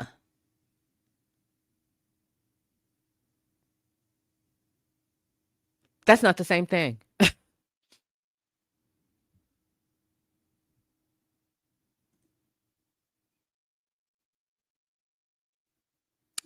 Kiki says, I remember I saw a tweet that said, describe your fave without saying their name. And a beehive said, apparently she killed half the industry before she was 18.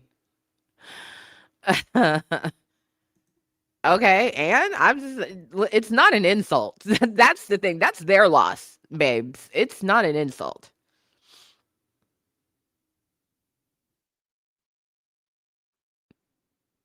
I am of grandmotherly age. Have been for a couple years now. Oh,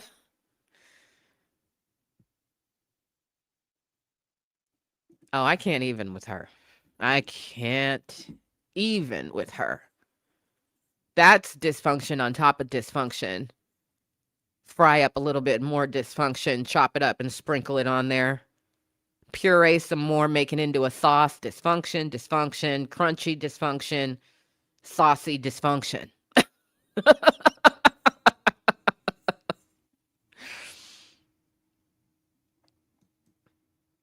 It's the rush to, again, as I just said, it's the rush to present this image. And then I think they get confused. I think they think the image is the thing.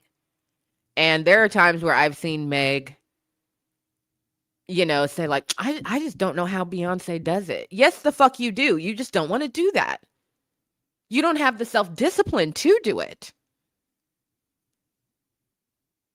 You don't have the self-discipline. You're going to have to completely change your mind about how you do things and why you do them. This works for you, so you do it. Whether it's healthy for you, doesn't even matter. But I hate when I see people like, I think it was actually Meg was sitting down with, she was either like having a moment with Glow or it was Saweetie, and they were like rhetorically saying like, Beyonce, teach us your ways. How do you do this? Stuff is so overwhelming and da-da-da-da-da. And I'm like, this is a rhetorical ass question if ever I saw one. Because Beyonce doesn't need to tell you how to do it. We can see her doing it. We've been seeing her do it for 25 years. Everybody knows how you do it.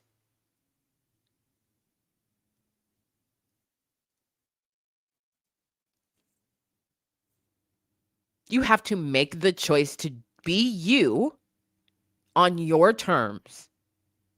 Beyonce made the conscious choice to control her image.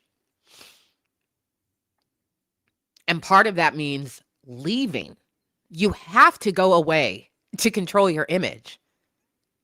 Because if you're out there every fucking day, then the majority of your time is spent controlling your image. She only has to do it for periods of time. Just like people, that are embarking on a tour or whatever, have to make that commitment for a period of time. And then she fucks off to wherever the fuck she lives. And we don't see her. Beyonce is not the one who's like, well, every day I go outside, I have to look perfect. She zips that fucking hood up, puts on her, she's in her nondescript sweats, no makeup, sunglasses, trying to dodge a camera. And by doing that, she creates so much. She creates the desire for her to return. And then now the whole focus when she's not around is, when is she going to come back? When is she going to come back? People already are just like, Jesus Christ, can we get through these Jay-Z shows? Because when that's over, it's Beyonce time.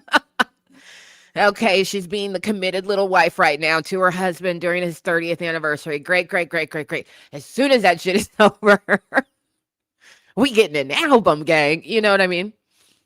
So I don't care if you like her music, think her husband is the devil. I don't give a shit. I don't care. Her strategy works.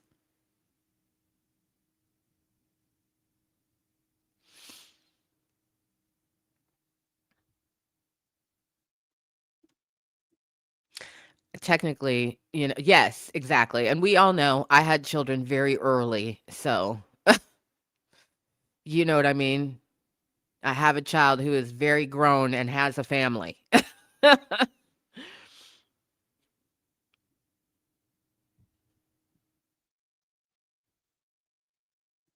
And it's annoying. And it's a standard that you can't meet. It's an oversaturation. She doesn't need to do it either. Cardi doesn't need to do that shit either. They have been conditioned to believe that they have to do it. And I think for a lot of them, it's second nature. They don't know how not to do it. Like for them, for what it is that they do, they believe that it is a critical ingredient in their recipe for success. But I think the thing that is really unfortunate is it comes from very backwards thinking. It comes from this idea of you have to put out an album every year because the people will forget about you. When in reality, you want people to forget about you. Because if you put out good shit, they will miss you and they will look forward to you coming back. But there used to be this idea in Hollywood, in the music industry, etc., that if you go away, the people will forget you. Like they will never remember you again. Or like if you come back, they'll be like, who's that? Be serious.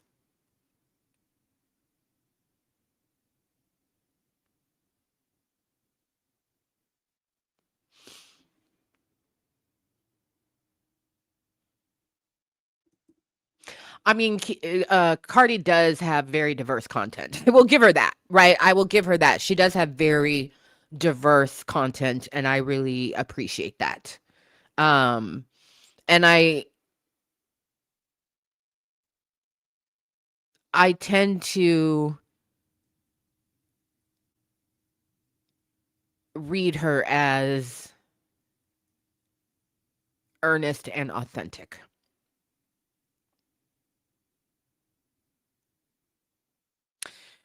Yeah, I would say that there are actually significant differences in my mind in how Cardi conducts her social media presence versus how Megan conducts her social media presence. Um, there are still things that I think Cardi does where I'm like, girl, stop doing that shit in public. We do not all need to see and know these things, you know? But yeah, overall.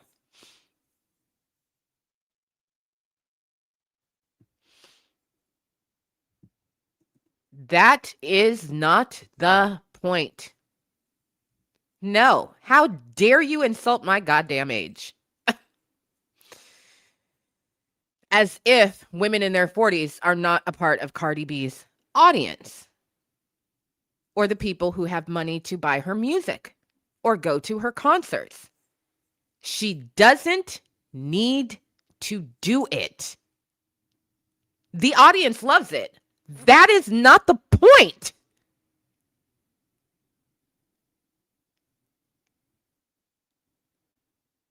That is not the point. Oh, the audience loves it. The audience loves when Drake talks about other people's women. Well, his audience loves it.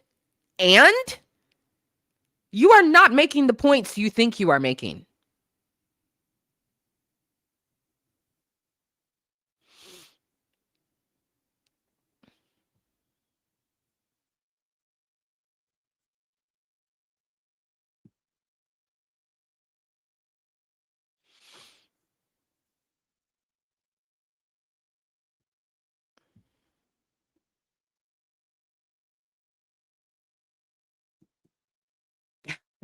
Don't you wish the voodoo on me? Ricky Bobby is hilarious.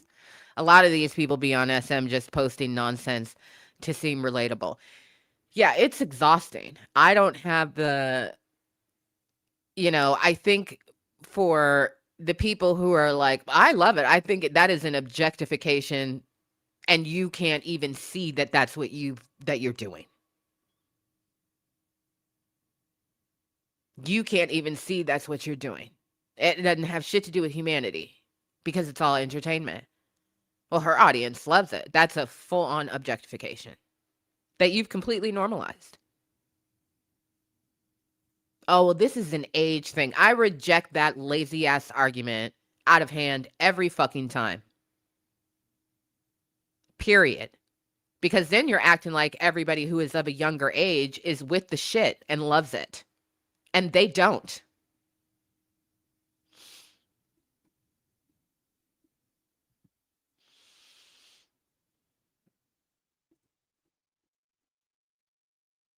Okay.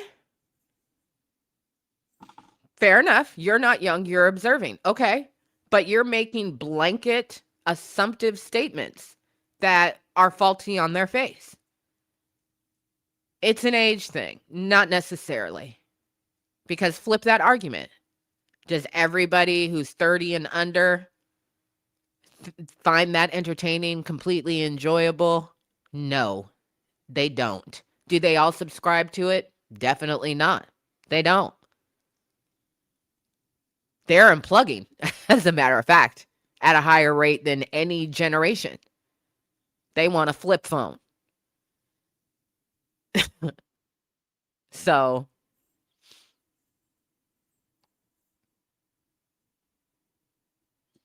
oh, I hate them. I hate them. I hate them. Very quick announcement. We have a new channel here on YouTube. We're trying to get to 500 subscribers just as quickly as possible, and you all are getting us there quick, fast, in a hurry. Okay? The pinned comment in the chat will take you there to subscribe, turn on your notifications, and you will find all of the links to the podcast in all of the places. I appreciate you very much. Thank you for paying attention to this public service announcement.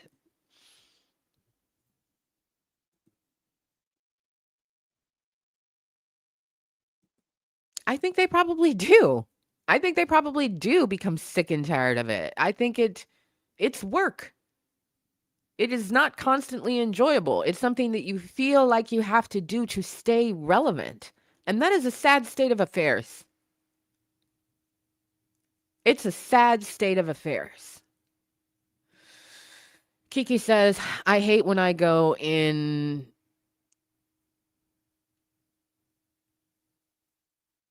Oh, I hate when I go in someone I don't want to name's TikTok comments and see people like, she's just like us. Like, no, she's not. She's a millionaire in a 4-bedroom mansion in Calabasas. Stop it. Yeah, that too.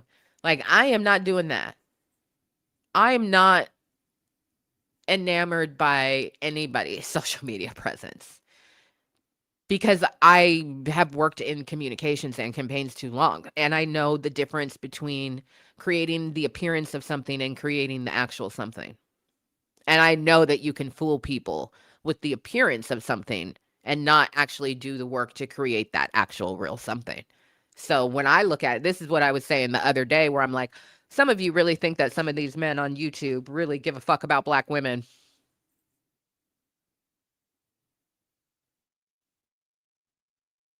And we're looking at and seeing the exact same thing. And that's your evidence that they give a shit. And it's my proof that they don't.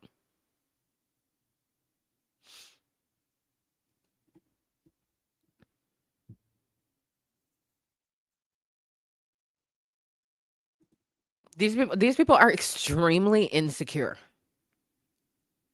Extremely insecure. The amount of discipline that it takes to not get on social media and pop off. And I've had to learn it, okay? I had a relationship one time that was public when I was working in media and therefore was a known person, and we were we were in a relationship on Facebook, and everybody knew, and every time it was something good, everybody knew, and whenever there was something wrong, people basically knew that too. I had to learn not to do that, and why. I had to learn not to pop off. I had to learn not to hop in the comment section and argue with everybody and blah, blah, blah, blah. I had to learn those things. I'm not perfect, okay? Not perfect. It has definitely happened.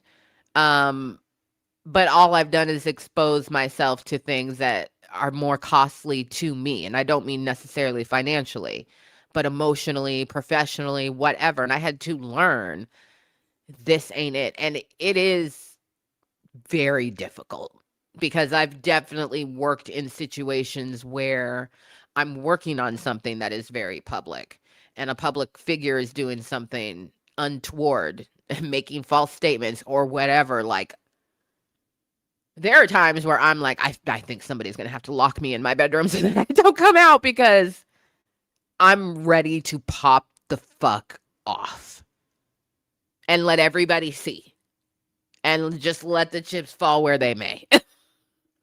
You know what I mean? Let's go there. But I've had to learn through trial and error and watching other people's experiences. I had some biscuit head ass motherfucker, hello biscuit head ass motherfucker, try and come into the comment section the other day talking about, well, you speak truth to power and you're supposed to be this, that, and the other. And you're alluding to, things that none happened about Lupe Fiasco at all on YouTube, but you ain't saying what it is. Why don't you stop pussyfooting around and say what it is? Oh, I don't know. Maybe because every time I talk about it, people threaten to rape me. Number one. And number two, I don't have to justify shit to you. Number three, I will always put my personal safety, that includes my psychological safety, over satisfying other people's curiosity about what the fuck done happened. Because other people's curiosity is not care. I'm the one left with the damage. You don't give a fuck about me. You just want to be entertained and then go be messy. That doesn't do anything for me. So I remain disciplined.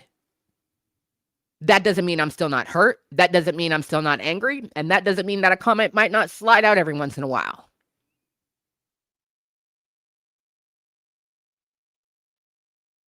Because I'm a human being. But largely, I'm exercising an extreme amount of restraint while being bothered, disrespected, threatened. I'm going through all the real things behind the scenes because I have dignity and self-respect, and I know that this is not care. So I go through the real things behind the scenes, and I don't bring it here. Sometimes there's a little bit of leakage, but the worst of it, you never see.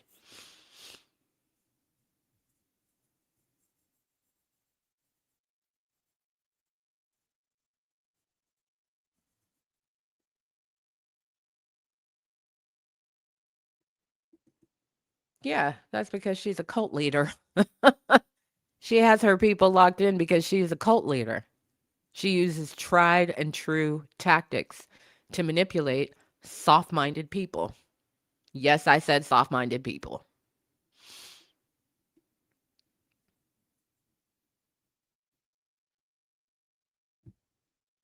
Oh my God. Kiki has a question for the chat, and this is what we're gonna end on. If Tupac and Biggie was still alive, do y'all think they would be arguing on IG Live? Oh God, I don't like the answer in my head. Damn it.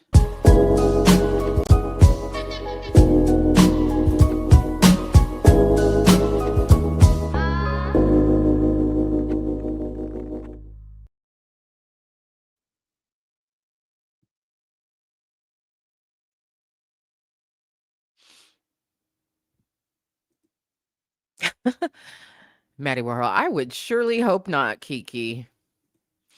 Nisi says, I could see Pop popping off. Maddie Warhol says, I do think Pac would be the most active on social media, sadly.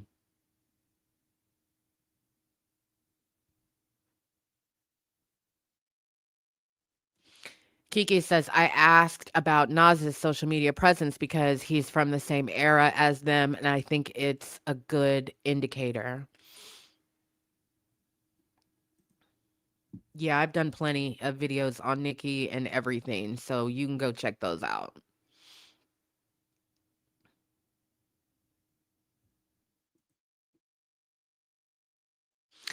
Furry Bee Production says, nope, not at all. Neither of them would have liked an Instagram beef.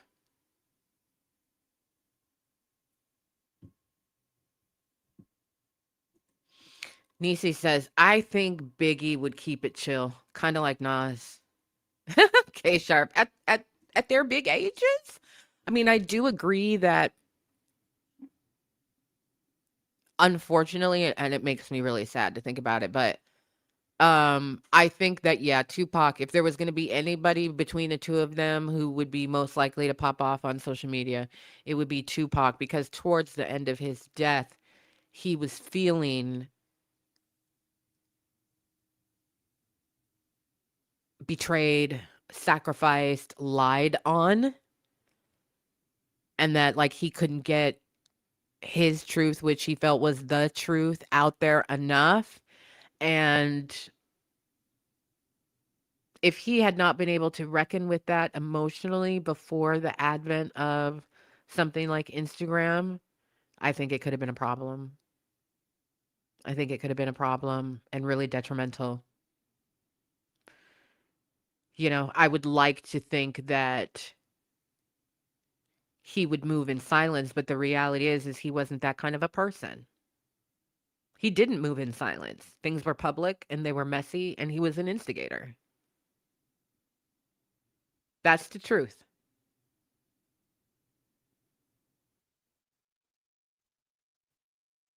Biggie would be much more likely to have a social media manager before, you know what I mean? I don't even think Biggie would be, like, logged in to his account on his phone, but there might be somebody close by who was. Tupac definitely got that shit logged in on his phone, unfortunately.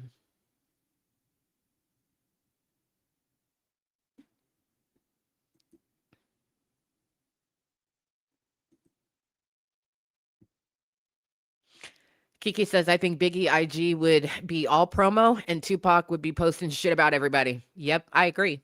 I do, unfortunately. I think, you know, we um tend to just purify people and deify people after they've died. Tupac is no exception. But the reality is, if you look at him towards the end of his life, and even before that, right? He had very powerful things to say, and he had a constant message to the people, for the people. And he had great social commentary. And that could have been very, very powerful. But again, I think all of that was kind of hijacked by all of the trauma that you inevitably go through when people trying to kill you.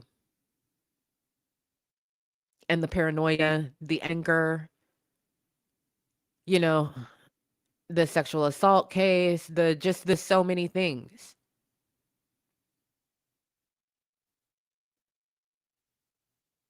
Yeah. I'm really glad that we didn't have social media during those times. There are some people where I'm glad that we never got to know what it would be like to have them on social media, and Tupac is one of those people. I'm glad.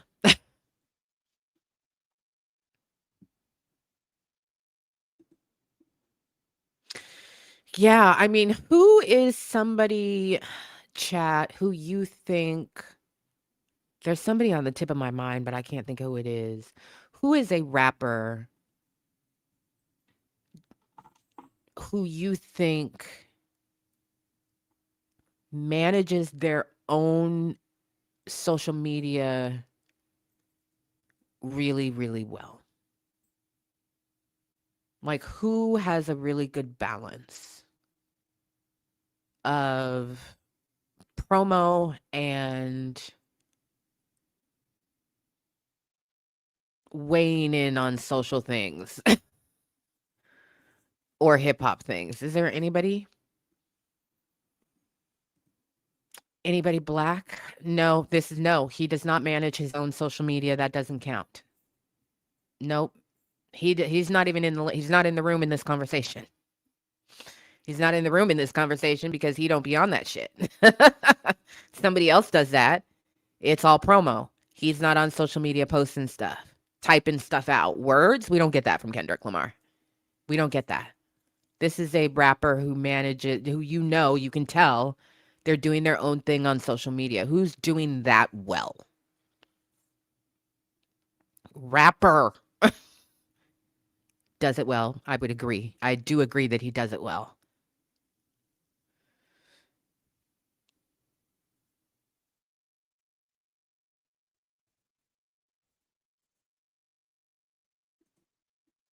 Maybe.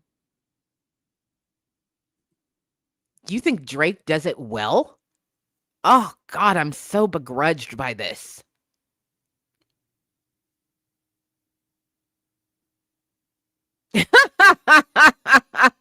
I retract my comment. I mean, he does it, right? Drake does it. We've established that. He manages his accounts, right? He does it. Does he do it well? I guess it's the definition of what is well, right? What is well? Because there's what works for him, and then there's how we perceive it all as an audience. This is like when I say, like, Donald Trump is the greatest president the United States has ever seen. People are like, the fuck did you just say? And I'm like, well, just let's narrow in on the word great and define it by a president's platform. Okay, then he's the greatest president in the United States of America because he has completely executed his platform more effectively and quicker than any other president in the history of the United States. You might not like the word. That doesn't matter to me. Vic Mensa, I do think, does a good job. Schoolboy Q, Young Thug. I think you've said this before. And are you being dead ass? You have a very dry wit, so I just gotta check. I don't think anybody should be posting children on the internet. Nas only really posts his work, and in his work, he often interviews about hip hop, so it works. Yeah, then maybe Cameron might be another one. I don't know if he does it himself though, but that's okay. That heaven sent boy before he acted a fool. La Russell, is that it? That was La Russell, right? Heaven sent was La Russell. This is another one. I'm afraid to say who because Absa will go off on me. Let's see if you're right. Tell me who it is. I want to know. You're still here. I really appreciate you. I really do. I really do, because it's not personal. You setting me off and I'm going off, but it's not personal. Tell me who it is. Tell me who it is. Tell me. That is a good one. D Nice is a good one. I would agree with that. I followed him on social media for several years.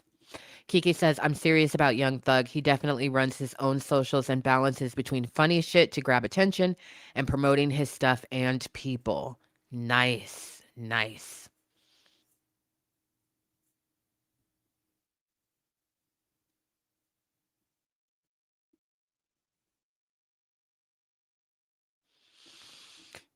Vic Mensa does a good job now. He used to be a mess. Again, people learn. Yeah.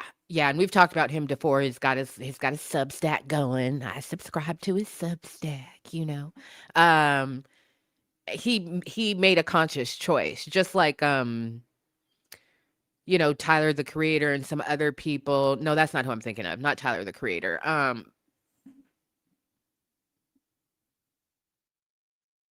Made a conscious choice to engage social media and interact with their fans differently.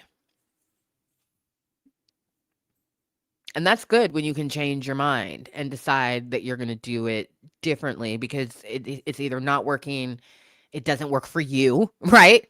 That's the other thing, is it could work for other people. It could work for the campaign you're on. It could technically work for getting the attention, right? Or for delivering the things. But if it doesn't work for you and you feel scuzzy, that matters too. Okay. I'm gonna let you have that, because I'm for damn sure not gonna defend him. I'm gonna let you have that, beloved. Oh yeah, who is he threatening right now? Isn't he threatening a woman? Pay me my money or I'm gonna release the whatever.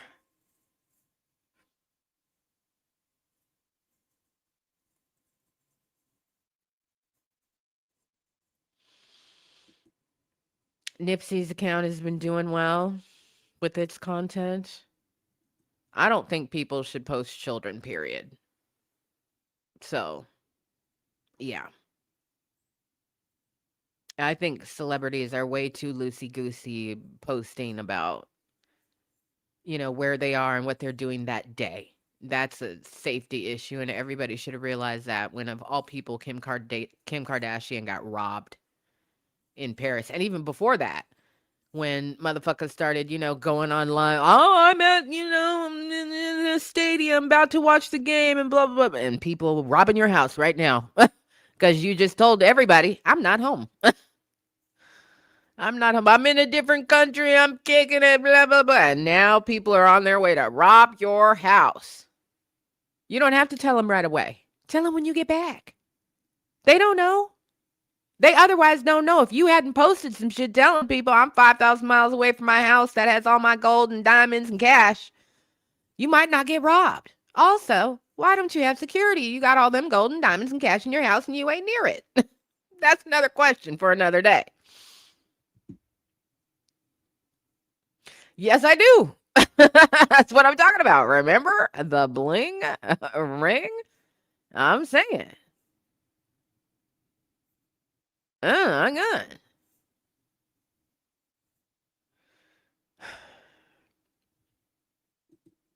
People know where to find you to come assault you. Them white nationalist chuds be learning that the hard way.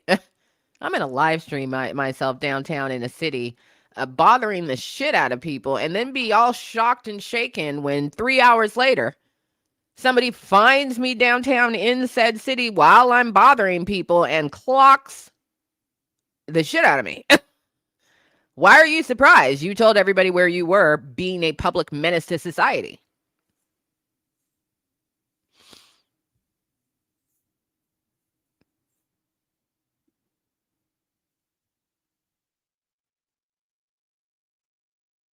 I remember this.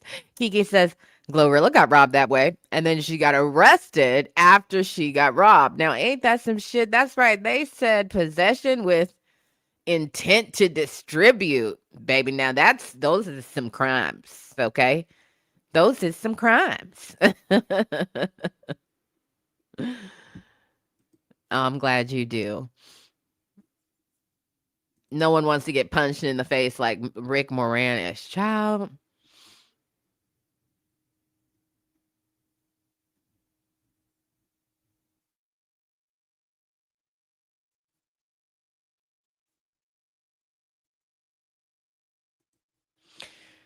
Yeah, I mean, and I don't think that I don't think it's whenever I see a rapper go live on IG, I'm like, literally, when has something good, materially positive come out of that? They just there for the messy, messy, or the ooh, look at me, or I'm just like, don't do it. I just don't. Whatever, whatever.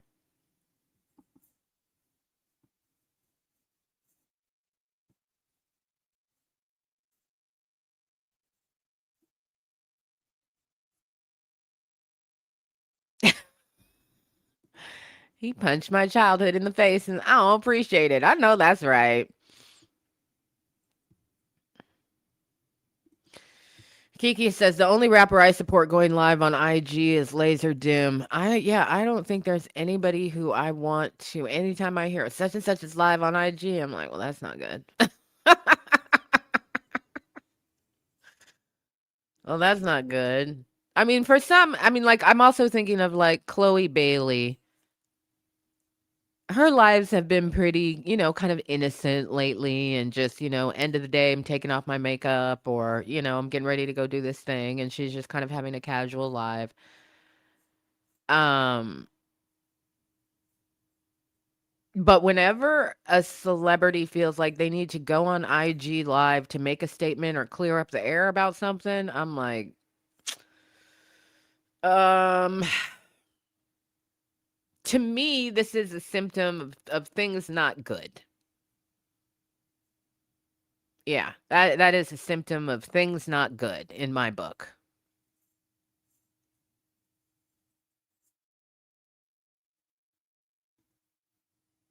And then there's that. We've seen a lot of that too. There are some people that go on live and make or leak music, and that's their version of promo. I hate that shit. I hate it. I absolutely hate it. I remember when the media was talking about, you know, um, Drake leaked whatever the fuck it was he leaked from, some like anonymous account. And I'm like, everybody knows Drake's leak account. Like, it's not a mystery. He did it himself. What are we fucking talking about? It's just pointless, gossipy, nigga soap opera nonsense. It's just nonsense. But you're right. That's what they do.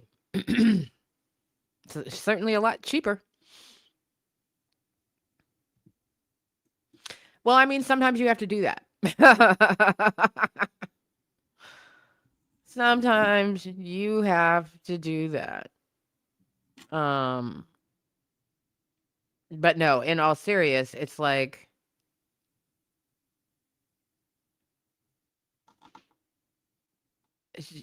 I, I regardless, 9 times out of 10, I would prefer that this wasn't the way the culture felt it was necessary to conduct themselves. Managing their own social media, recruiting photographers through the DMs, and it's just like, this is just shoddy workmanship. I don't like it. I don't like it. And I have uh, less respect for you as a so-called, boss and millionaire and totally got your shit together. No, you have the image of having your shit together. But you don't really have your shit together because you don't have the discipline to have your shit together.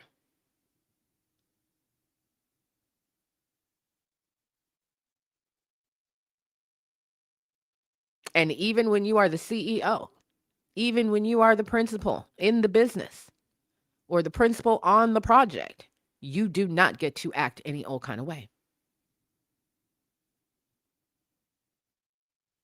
Period.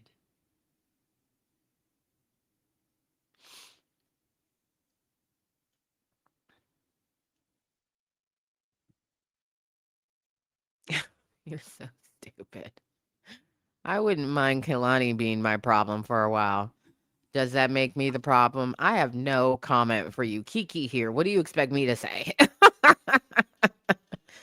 I plead the fifth.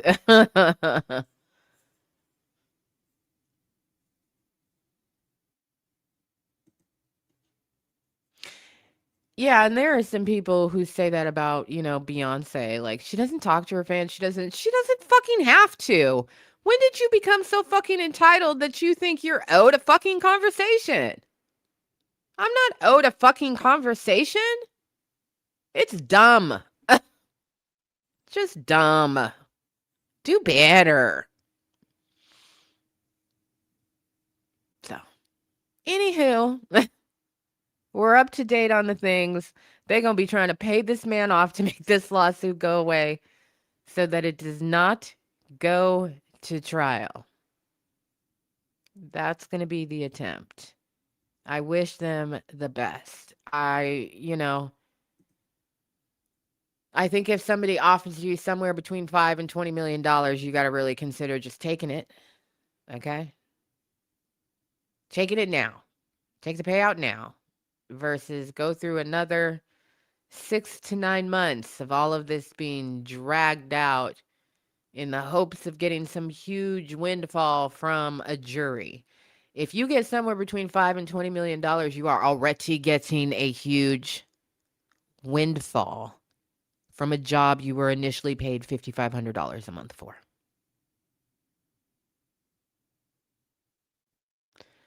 My advice would be settle plus attorney's fees, move the fuck on.